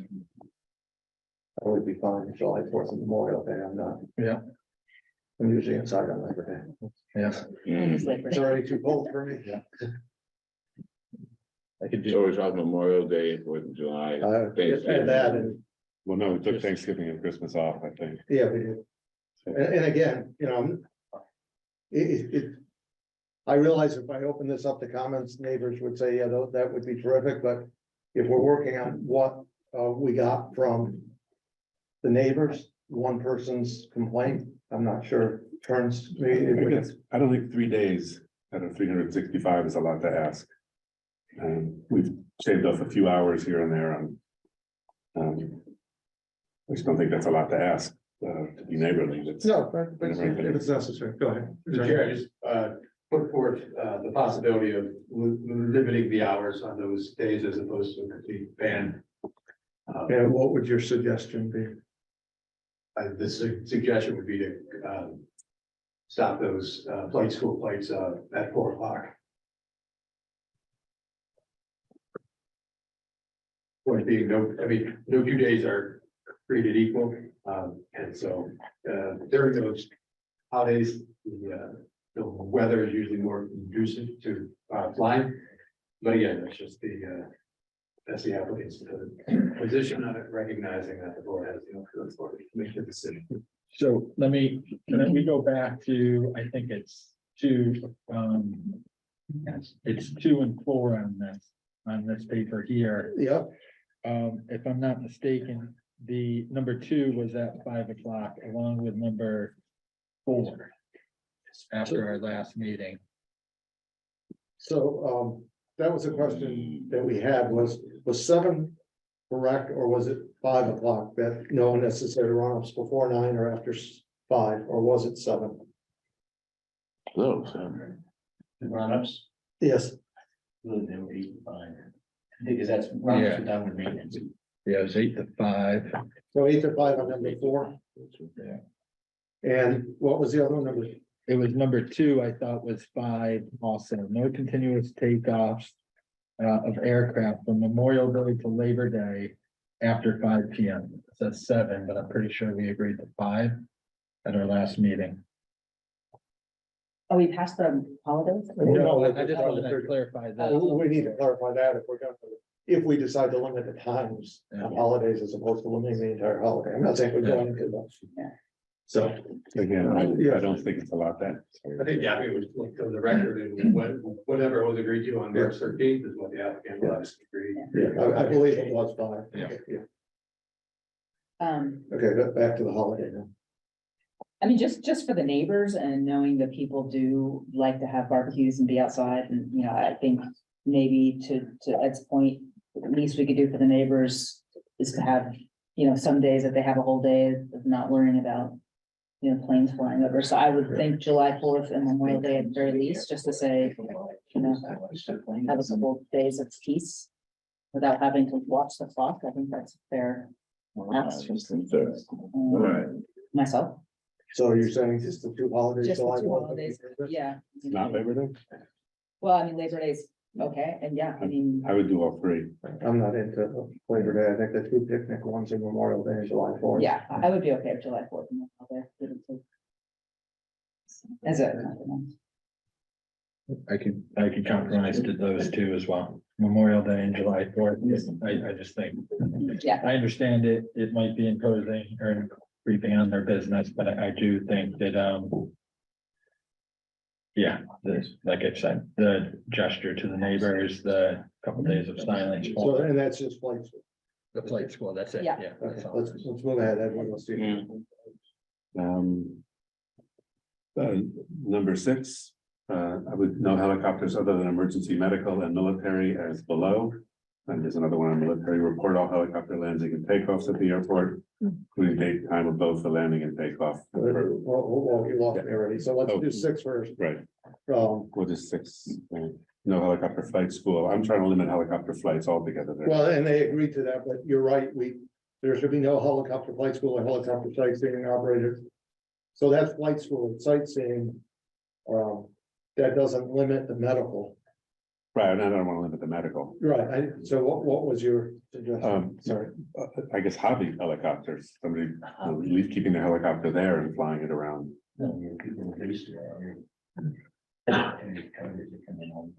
For example, charter businesses, it's helicopters significantly louder than airplanes. But if they're just coming in and leaving and they're not, I think that the difference was the flight school or sightseeing were continuous over the area where coming in and leaving would not be as much of a nuisance. I'm okay without how it's written. Yeah, I'm fine with it. I do have a condition.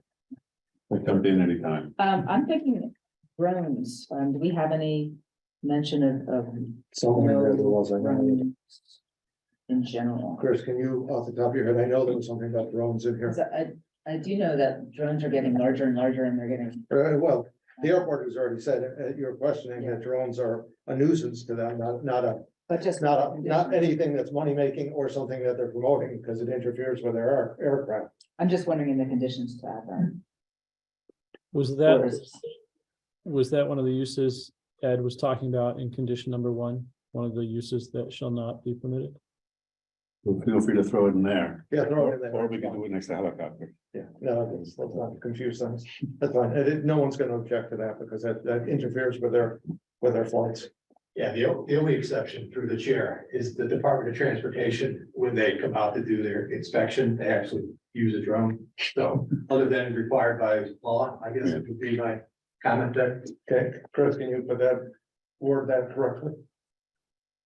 Okay. I'm not sure I got all of your discussion about times, but in current condition number 2, at least based on my notes from last time, your continuous takeoffs and landings in the summer was 6 o'clock. I think I heard you just say 5 o'clock. And I might, My recollection was 5, that we made that 5 between Memorial Day and Labor Day, but I guess I can go back and rewatch that meeting.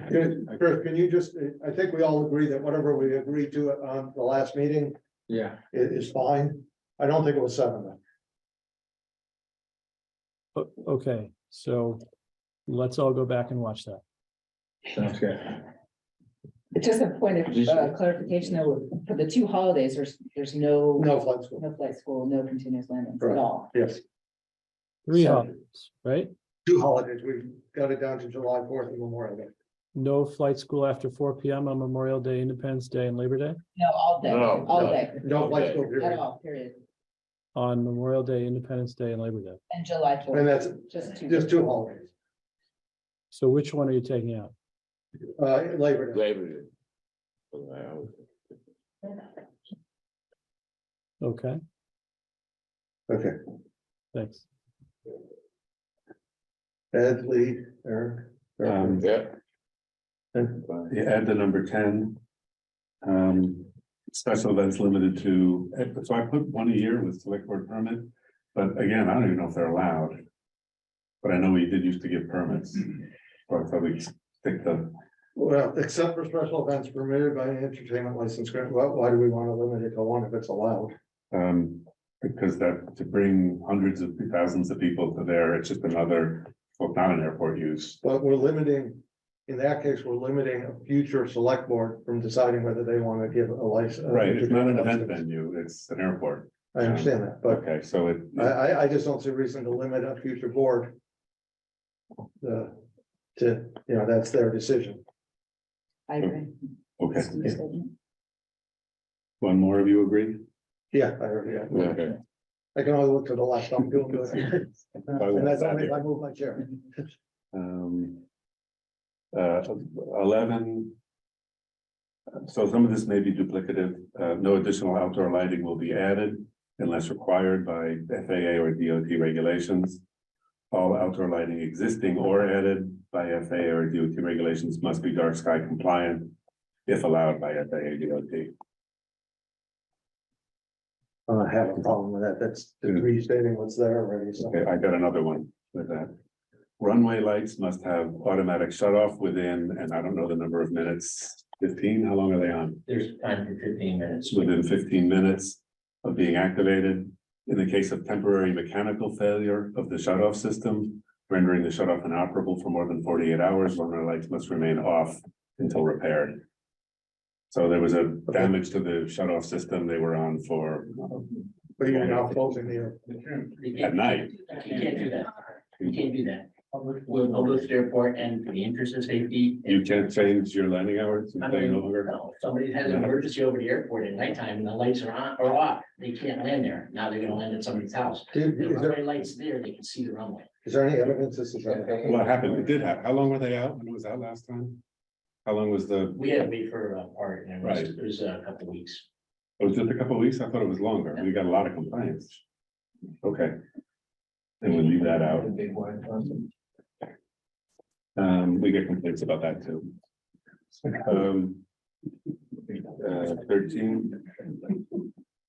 Thank you. Oh, all 52 acres of agricultural chapter 61A land will remain agricultural in perpetuity, either by remaining in chapter 61A or converting to APR. Applicant will provide a plot plan showing the current boundaries of the chapter 61A land. Town will have the right of first refusal or for partial sale or transfer.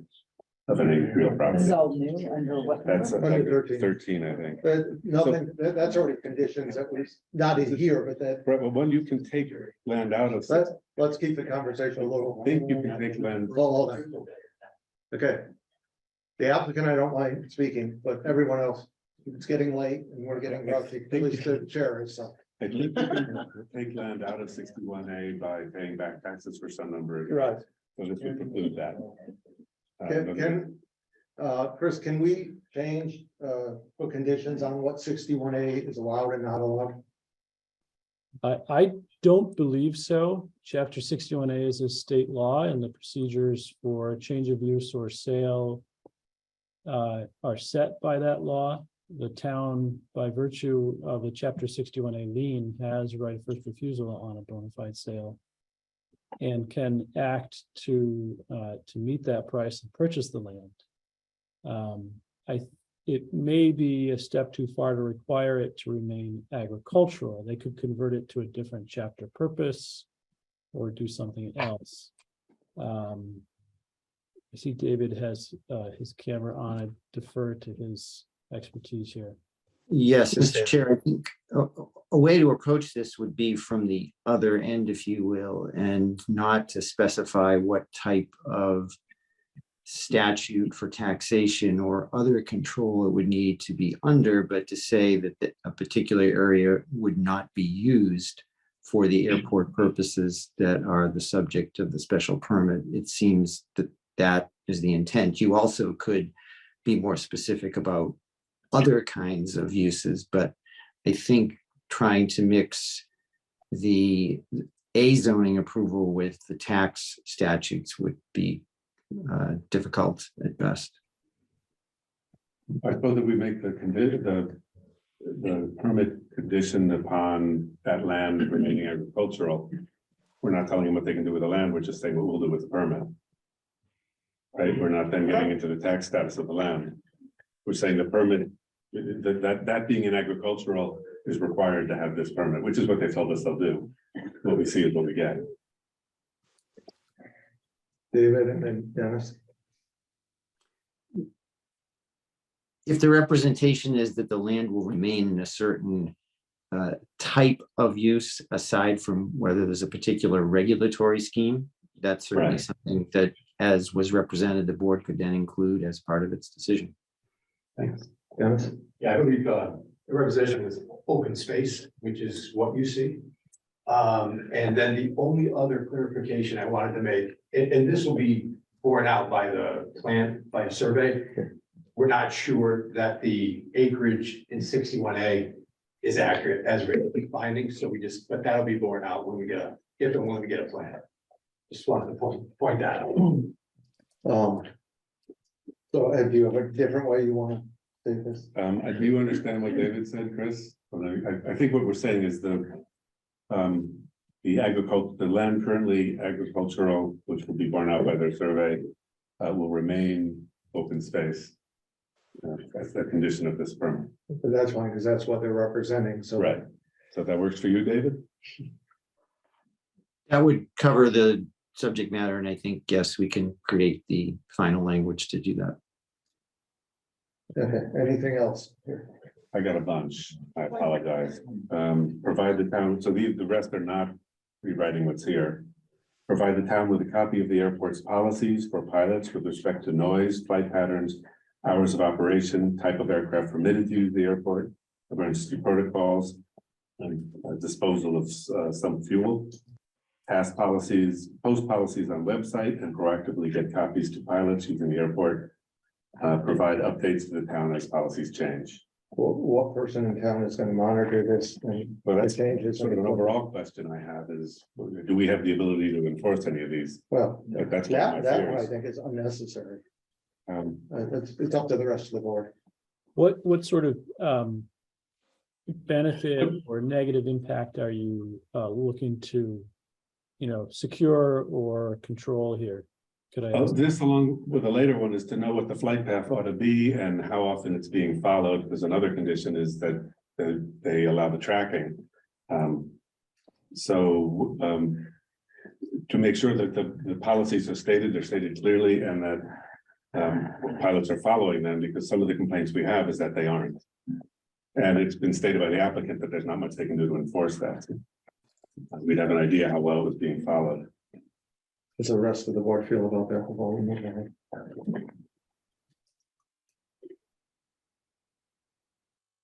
Not to. Can you repeat that again?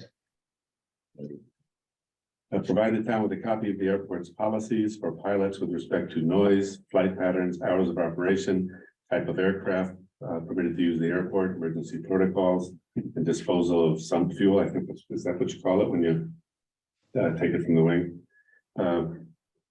Post those policies on the website and proactively get copies to pilots using the airport. Provide updates to the town. Can I ask what's being done now? I mean, is this stuff that you have available that you've taken, so it's just a matter of sharing the information, or is this? It's on the website already. Okay, so what is Mr. Abrams asking for that's new? Or is anything, it's just a matter of sharing this information? already shared. And does it need? Sure, it's already on the website. You On wanted the to say, website, and when pilots come in, we have a piece of paper that we give them, it says, this is our procedures, this is what you do on takeoff. You know, So what's the And we benefit of having this? if we get somebody from out of town and, that doesn't check the website or check the paper, how can I? Yeah, and I think that, yes, through the chair, what I would say is instead of saying what type of aircraft are allowed, I think there's a condition as to what is not allowed, and I think that's easier. Oh, yes. so can we just say that, post on their website that information? Yeah. And which you're already doing, so it's nothing new. Okay. Okay. Provide a copy of the airport's complaint policies and procedures and copies of complaints received and action taken to address or resolve each complaint. Complaint procedures should be approved by the select board. Complaints, but By the people who complain that planes aren't following the flight path, that. you gotta be more careful, because there could be people who complaining that there's an airport there. Oh, okay.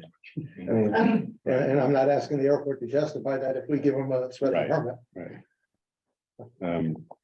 So, Complaints on violation Yeah. of airport policy would be, I'm not saying I'm in favor, but it would be more appropriate. Yeah, I just don't know who the arbiter is. I don't know whether an aircraft is following a flight pattern or not.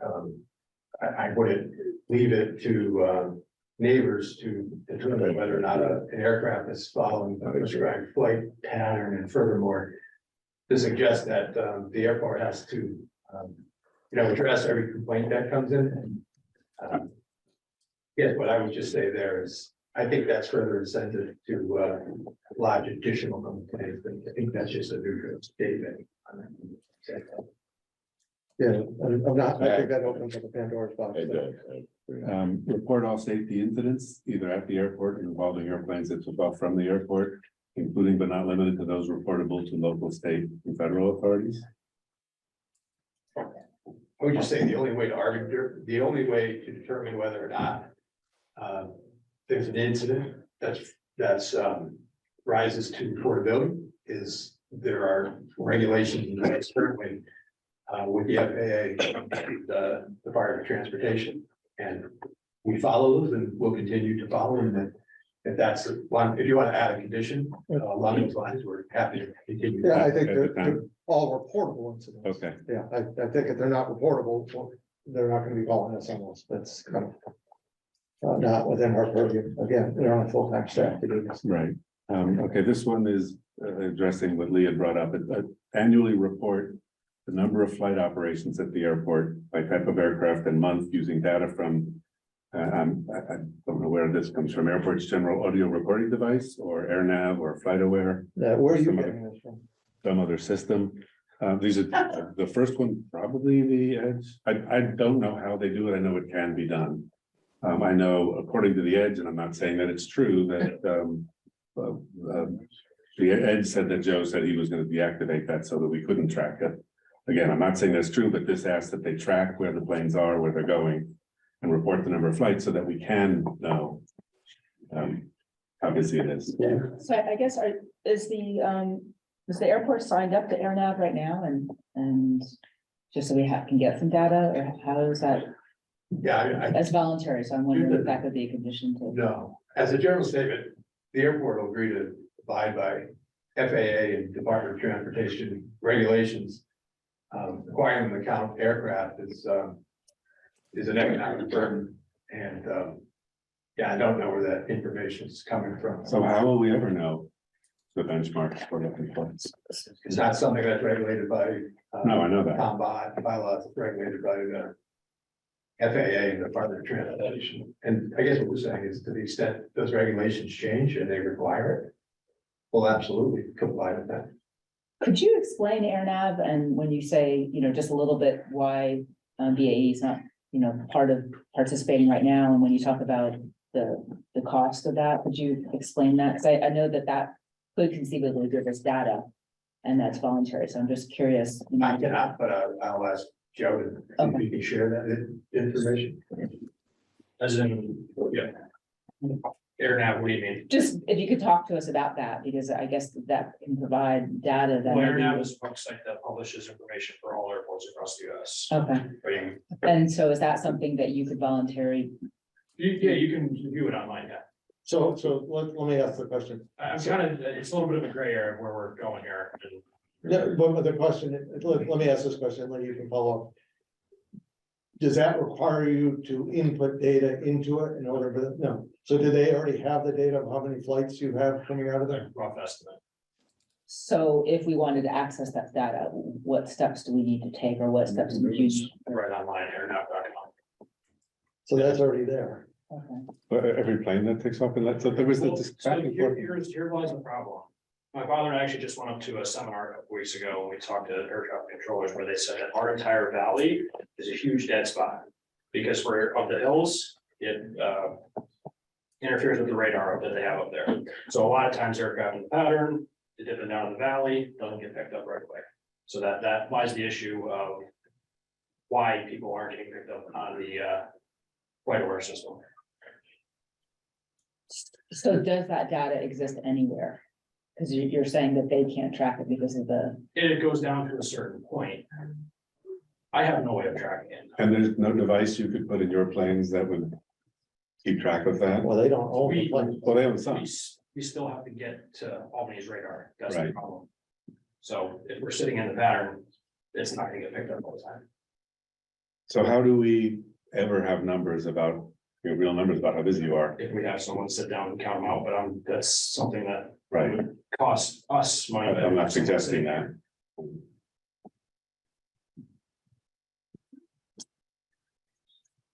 It exists, it's just not accurate. Right. Where we're at. Yeah. Thank you. Continuing. Airports prohibited from expanding the level of machine shop activities requiring the use of toxic or hazardous substances beyond the volume of each said toxic or hazardous substance currently being used. Airport must submit to select board within 30 days of the grant of this permit or report detailing the type and volume of toxic hazardous substances currently being used. Which I think was supposed to be submitted with the application. Did that get submitted? Right, one of the things in the special permit is a list of toxic substances used. Yeah, to the extent the water quality protection overlay district requirements are triggered. That was submitted in the complete application. I think what I'd say about hazardous materials is we currently comply as a very small quantity, and we will continue to do so.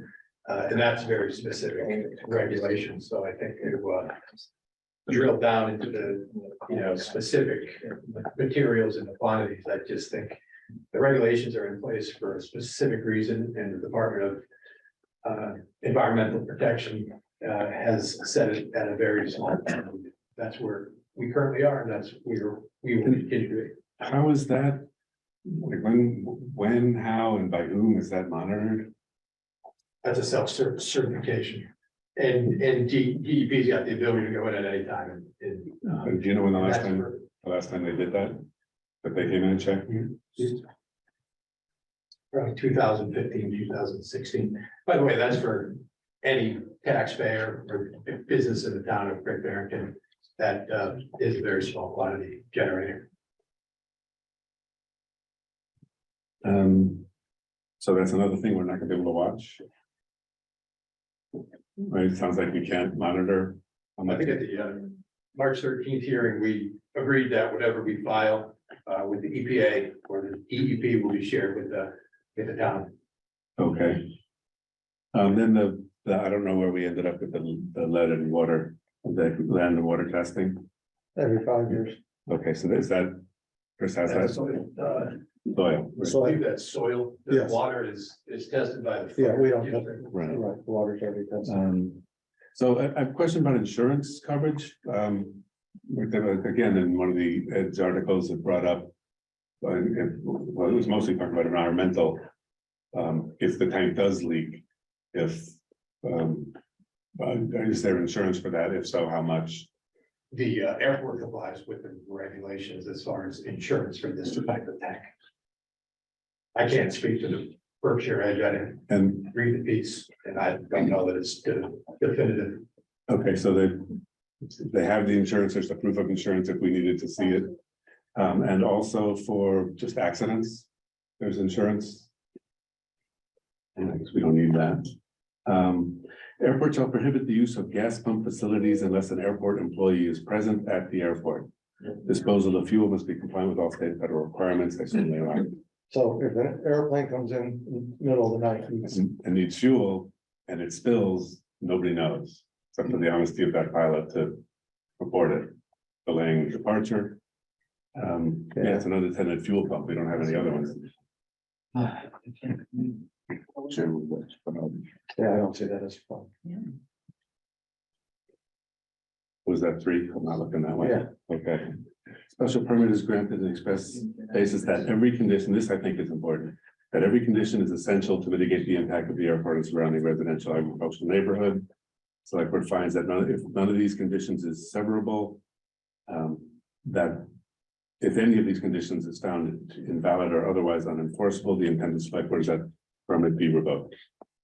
Right, because we've been told we can enforce these and they'll follow them. So if they or somebody else goes to court someday and one of them gets pulled, the intent is we're giving this permit because of the conditions. David, what do you think about that? Mr. Chair, I think the concept of all of the conditions together being part of the basis for the board's decision is certainly something you could do. And if conditions are found unenforceable, that I think the language would be that the special permit would become void as opposed to the board revoking it. So the concept would be to have a collective set of conditions, all of which the board would determine are necessary in order to grant a special permit for the use that's being presented. So how reasonable, unreasonable, if a board was looking to pull the special permit and a flight landed at 5:05 instead of 5 o'clock? I mean, how, Yeah, I'm talking not about violations, but about if something gets ruled out. If the court or anyone else rules that one of these can't be done. So that's a good question, but it's different than what I'm saying. okay, Right, this is if the FAA comes in and says you can't tell them no helicopter school. yeah, you're gonna be gone, we gotta do it all over again. Mr. Chair, is Mr. Abrams talking about a severability clause that's usually found in a legal Yeah. document? I would defer to town council as to how he would handle that. David, am I hearing that you're saying that could be done? Yes, my response was that you could make that part of your decision, that all of them are essential and the failure of one would be fatal, if you will, to the special permit. I'm okay with that if David writes it. Okay. Nothing personal to your legal. That's- So just, Yeah. can you just recap that and then read what you said? Yeah, the gist of it is, we're giving this permit with these conditions, so if one or more of these conditions is ruled something we can't impose. By a court or something. Right, then we didn't give it, and revokes the permit. It doesn't deal with what, Yeah, it just doesn't, we'll do that next. No, I understand. I think that generally it's building inspector. Yeah. Right. yeah, exactly. Just a point of clarification to the board, that doesn't include a future board. For example, if lead is, if there's no lead yes, then one would think that. Oh, they could remove a, That we could remove a condition. So I just want to clarify that wouldn't preclude a future board from removing a condition. that would be a new permit, Yeah, which would, yeah, right, that'd be fine. we'll go back through the process.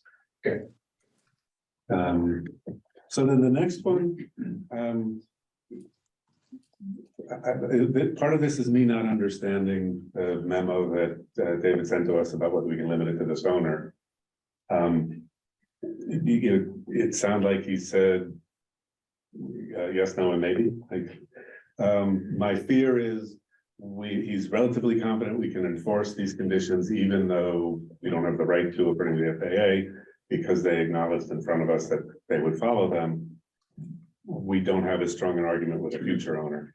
So can we put a condition that this permit is for this owner? Not because we do or don't like this owner, but because that's the only way we can enforce the permit. David, if you want to answer that?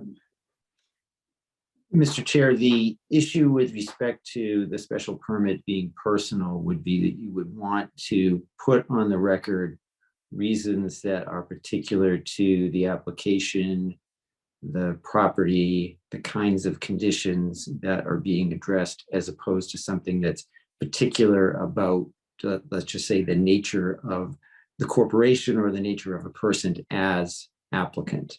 The information that I provided to the board did reflect that there have been cases where a special permit being limited to the particular applicant has been upheld.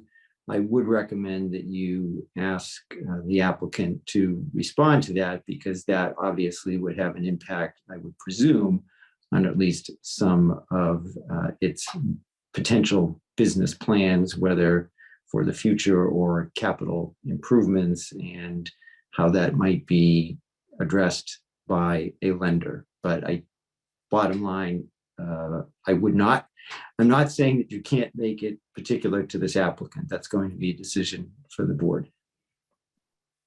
Before I ask Attorney Egan, let me just ask you this. Could we condition it that all conditions to future owners must be agreed to, or the application would not be in effect? So if they found someone who agreed to all the conditions and said, well, we're fine with it, it hasn't changed, we agreed to it, could we continue with the permit as long as, it's voluntary on a new owner? I don't think you could make the effectiveness of the special permit contingent upon the decision of a third party, and certainly not of a future owner of the property. Thank you. Attorney Egan, do you want to speak for this?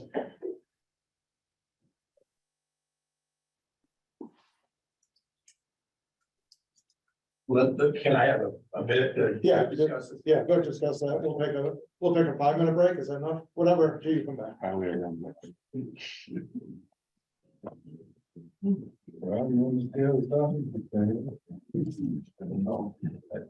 you don't eat sausage?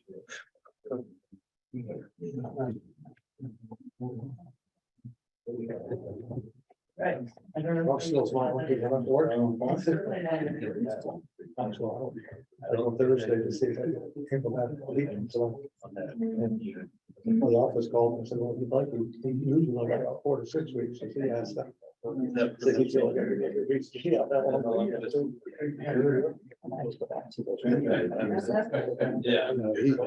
Yeah, he's very clear that he would prefer 4 to 6 weeks.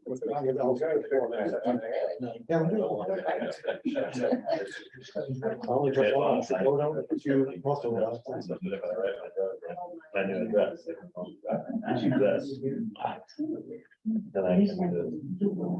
Getting married. You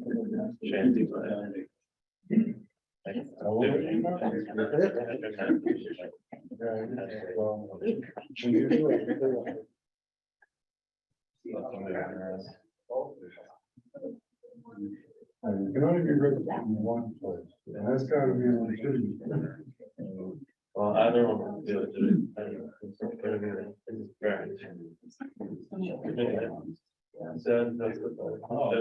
Registration and that's the big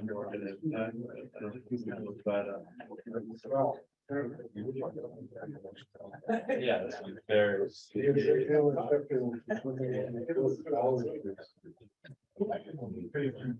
Yeah, I guess. Pretty large.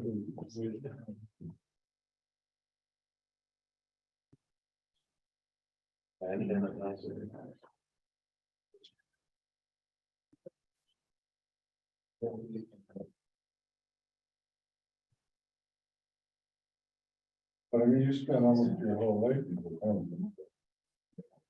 Never said I ever done that. How much long did you finish it? Yeah, I didn't finish it. And I still got more time than one for living. I think they probably never really mind.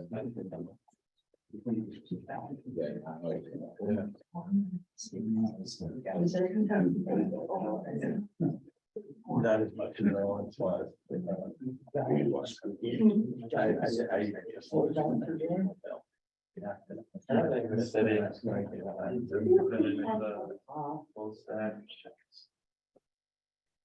Just want to get around in the trouble.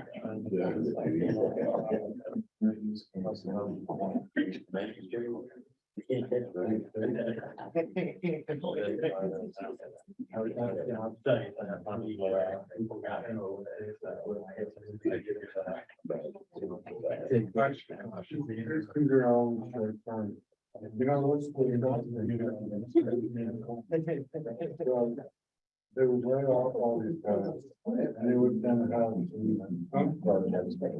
like for computers,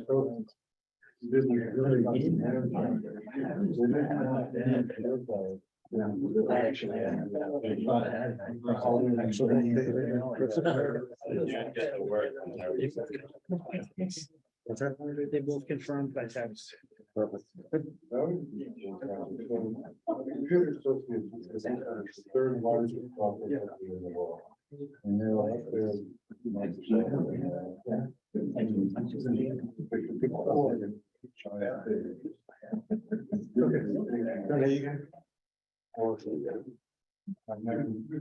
The applicant is amenable to the permit being personal to the current owner of the area. Thank you. Last one. But the last one, we'll see if it flies, which is since we don't know how busy it is, and I think we are so over our head in protecting the water with the knowledge of the five of us, that we do this for some limited term that's then renewed. So during that time, we can get some numbers of flights. We could really have someone who knows what they're doing, seeing if we're doing all the protections we need to be doing for the water. So doing it for 3 years and then either then renewing it for 3 or making it permanent at that point. Your premise that we're over our head, I disagree with. If we feel like we're over our head, we have experts who can help us with that. We should have asked them. To the rest of the board, I'm not gonna go for that one, but how's the rest of the board? For clarification, are you saying to like set an expiration point? Yeah, Or time to this? during permit? which we'll study that, because I do think we need an expert, and I don't want to say, let's not do this and get the expert and then consider it. This way we could move forward and really find out that we're protecting the water, that we're not making mistakes, that that the bylaw is strong enough, the bylaw that we're not paying attention to, the water quality one is strong enough, that the number of flights won't exceed what's reasonable for people living near it. Because again, we don't know how many flights they've got. It just seems like to be able to go in 3 years and say, okay, here's what's happened. How does that work? It's interesting. Your premise that we need an expert is about 3 meetings too late. And you're basing that premise that we need an expert. That should have been done at the very beginning of this, to hire someone, which the applicant would have paid for, whether they like it or not. I think the applicant should have come to us with that expert. Like there's nothing in this application about protecting the water other than that they're a very small quantity generator. But we have, anyway, I don't think we need to spend a long time on this, for a couple more nods in either direction. Yeah, let Attorney Egan and then, I would say the arbiter of whether the aquifer is protected is the EPA and the DEP. The current double wall tank meets the recommendations of the EPA. I think I might have spoken, EPA, the DEP, the current tank meets the specifications or recommendations of the EPA. The fire district does regular testing of the aquifer, and the applicant complies with the water quality protection overlay district. And furthermore, putting a shot clock on this simply creates this all over again in 3 years. And you're essentially asking us to prove a negative. There's no evidence that the aquifer is in any danger, and that we comply with all the regulations of the applicant's position. It really just creates this again in 3 years. Sorry. go ahead, go. So I'm saying right now, we don't know how many plates there are, but we're aware that the water is fine at the stage, Yes, even not knowing. yeah, So I'm comfortable with that. I don't think I need to have a specific number if it's working right now. Eric, please. Yeah, I'm comfortable with the way it is. Yeah. Yeah, I'm comfortable with it. If the tank weren't in the ground, it wouldn't be allowed to be put in the ground. The Water Quality Protection District wouldn't allow it. It just was allowed because it was already there. Yeah, it's permitted use in the Water Quality Overlay District. The chair, that Please. Yeah, let's keep the comments in the microphone into the board on this process, which I have a lot. That same statement is true of any filling station, any gas station within the Water Quality Yes. Protection Overlay District. Water Quality Protection Overlay District bylaw is in there for a reason. We comply with it. We comply with the DEP regulations and the EPA regulations. So to create a new regulation for a specific taxpayer in town, I think is patently unfair, and it's not the intent of the bylaw. And I would say this, if there was the old single wall tank there, then I have more concerns. I have very little concerns because there's a double wall tank, which they've proven that, you know, what type of system it is. They've given us the evidence. So it's, if the tank was 20 years old and it was the old system, I would have many more concerns. You have anything else? Linda? I had one thought, just really to talk to the board. So, you know, there could be certain technological advancements in the future that we're not aware of, either related to protecting the environment or, you know, planes that might come up that would possibly warrant us to relook at the application. So I was just wondering if there's any way to put in that, you know, if there were significant changes that, let's say there's a new way to test the water, there was either a quieter, you know, different fuel tanks or anything that we can't foresee right now that might want us to require the airport to take advantage of, that we add something that says, you know, we reserve the right to require, you know, the applicant to come back to the granting authority to review, you know, because I just feel like, you know, something with such as the airport, there's things in the future that we might not be aware of that might come up that we might want to say, hey, you know, we really think that you should start taking, you know. And I don't really know, you know, if you can kind of see what, there's just in terms of the future.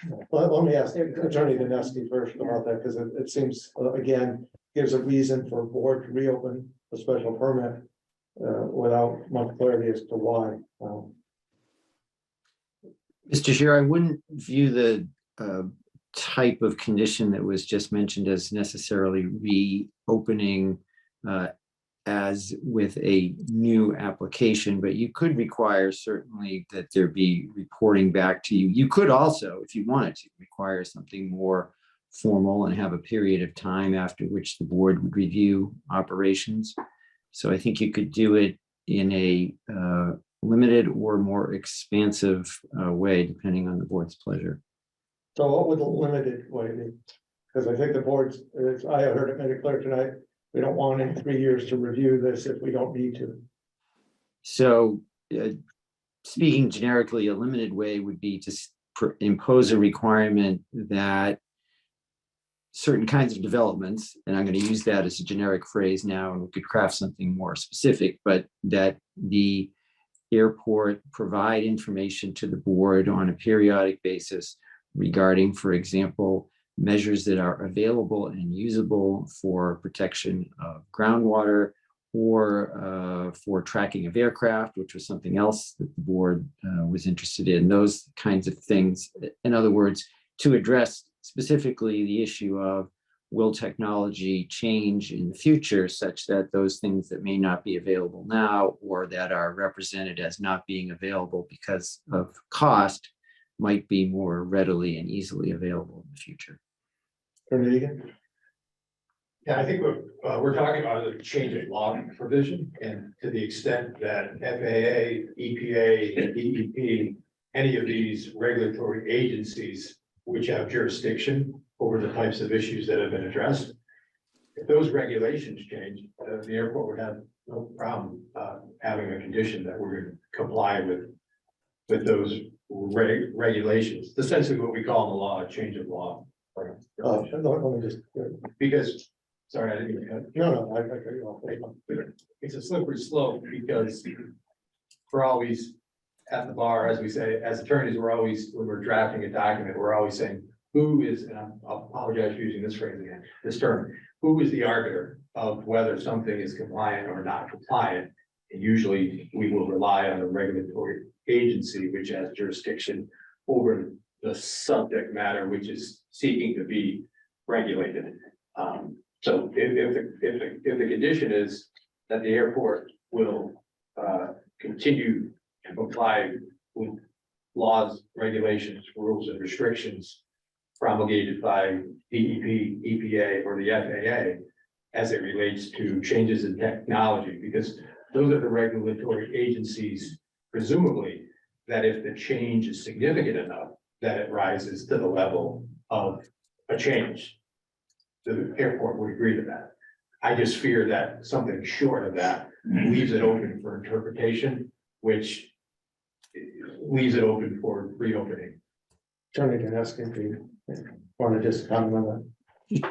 Yes, I think that the question that was raised would address both changes in law as well as changes in technology that may not necessarily be addressed by a change in law, or as was just referenced, could ultimately be addressed by a change in law by the particular or a particular regulatory authority. So to say that changes in law will be complied with, I think will be implicit in a basic condition that this special permit be subject to all applicable laws and regulations, local, state, and federal, and that would include that if there's a change that requires compliance for a particular use by an applicant, the applicant would need to comply. To me, the question seemed more to be one of information and developments that may be a reason or a basis that information that's not now available or practically available from the applicant's perspective might more easily be available in the future.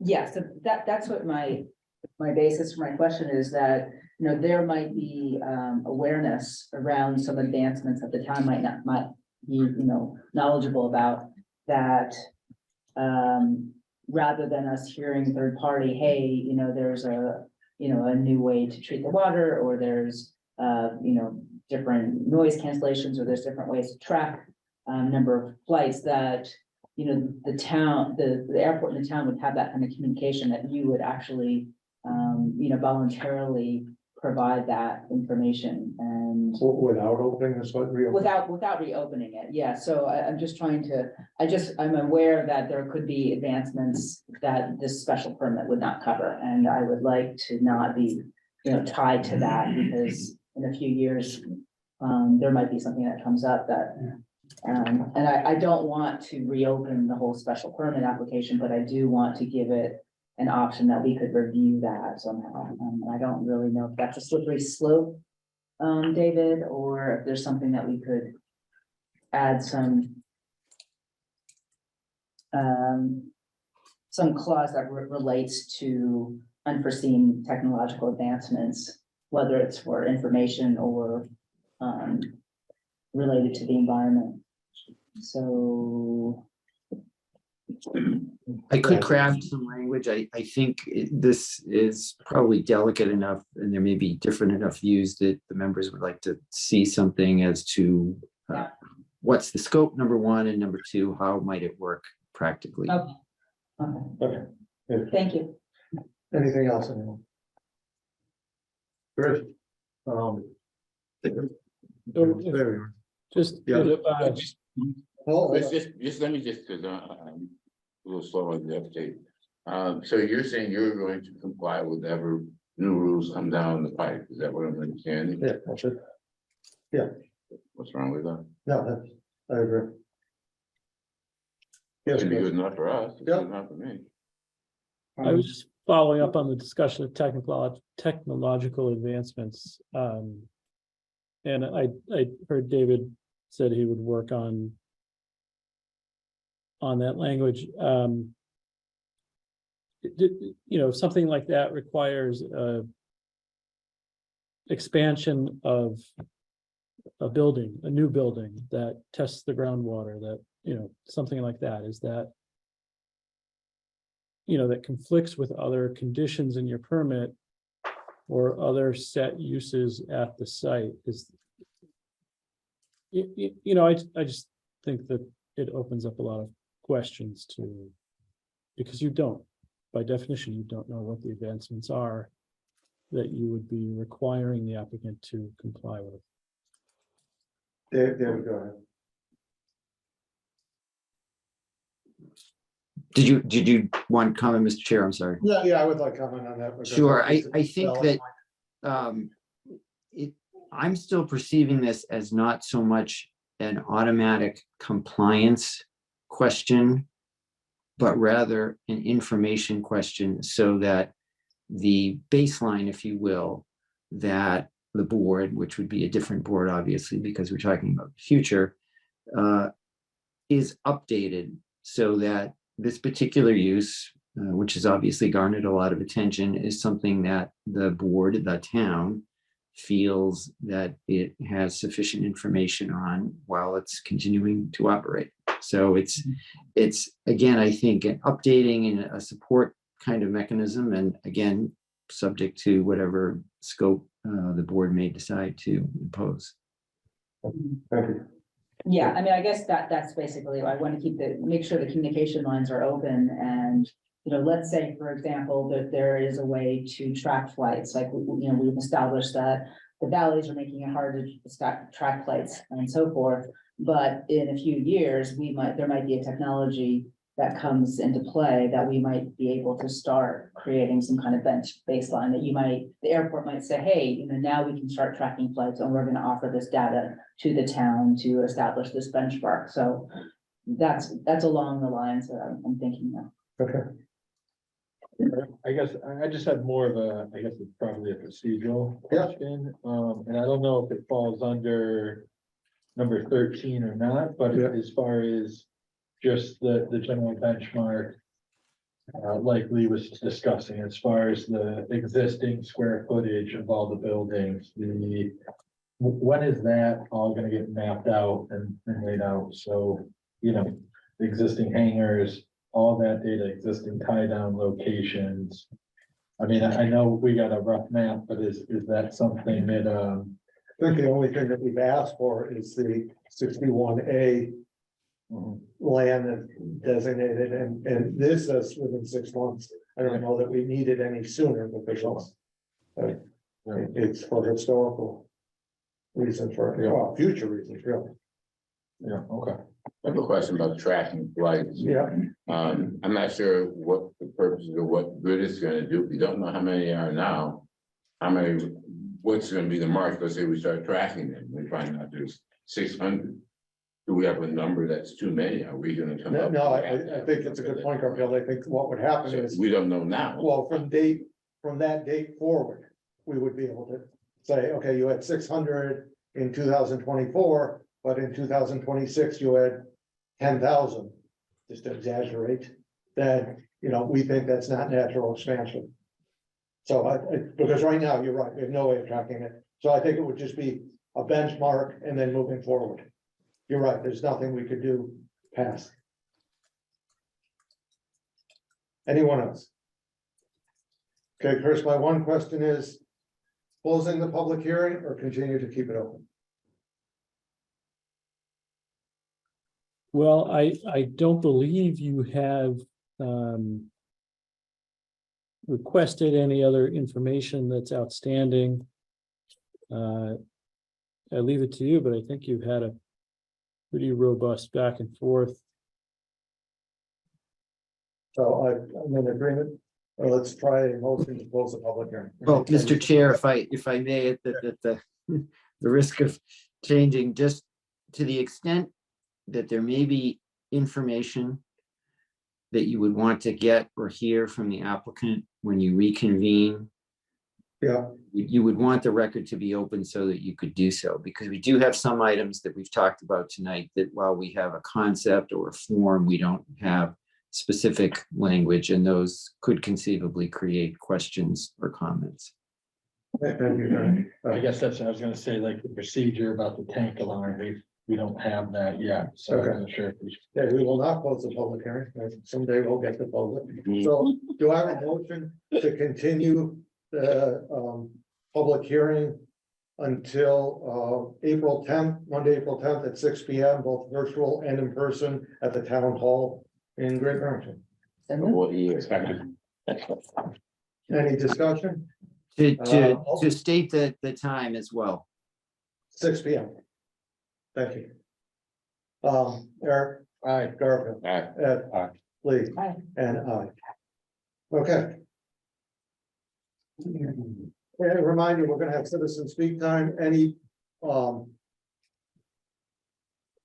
special permits before us cannot be part of citizen speak time, so I'll open citizen speak time.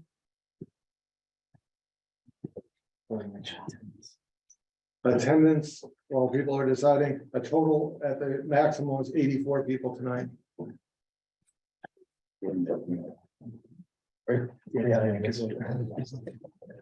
Okay, Dan Lieberman, Lieberman son, I'm sorry. Name and address, please just unmute yourself and name and address, please.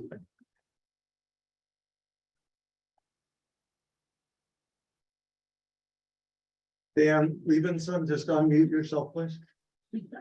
Hi, this is not Dan Liebenson. This is Josh Bloom from Lee. Yeah, our rules, Josh, are specific that speakers to citizens speaking in Great Barrington are for Great Barrington residents, primary residents, property owners, or business owners. Not for residents of other towns.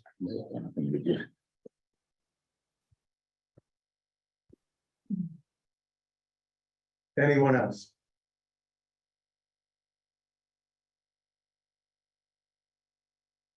If anyone from any other town wants to contact us, the best way to do it is by email.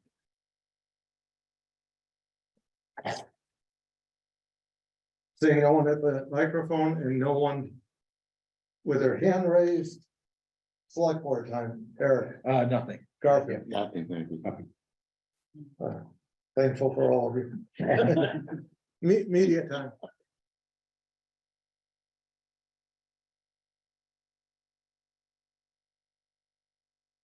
By unanimous consent, we are adjourned. Thank you very much.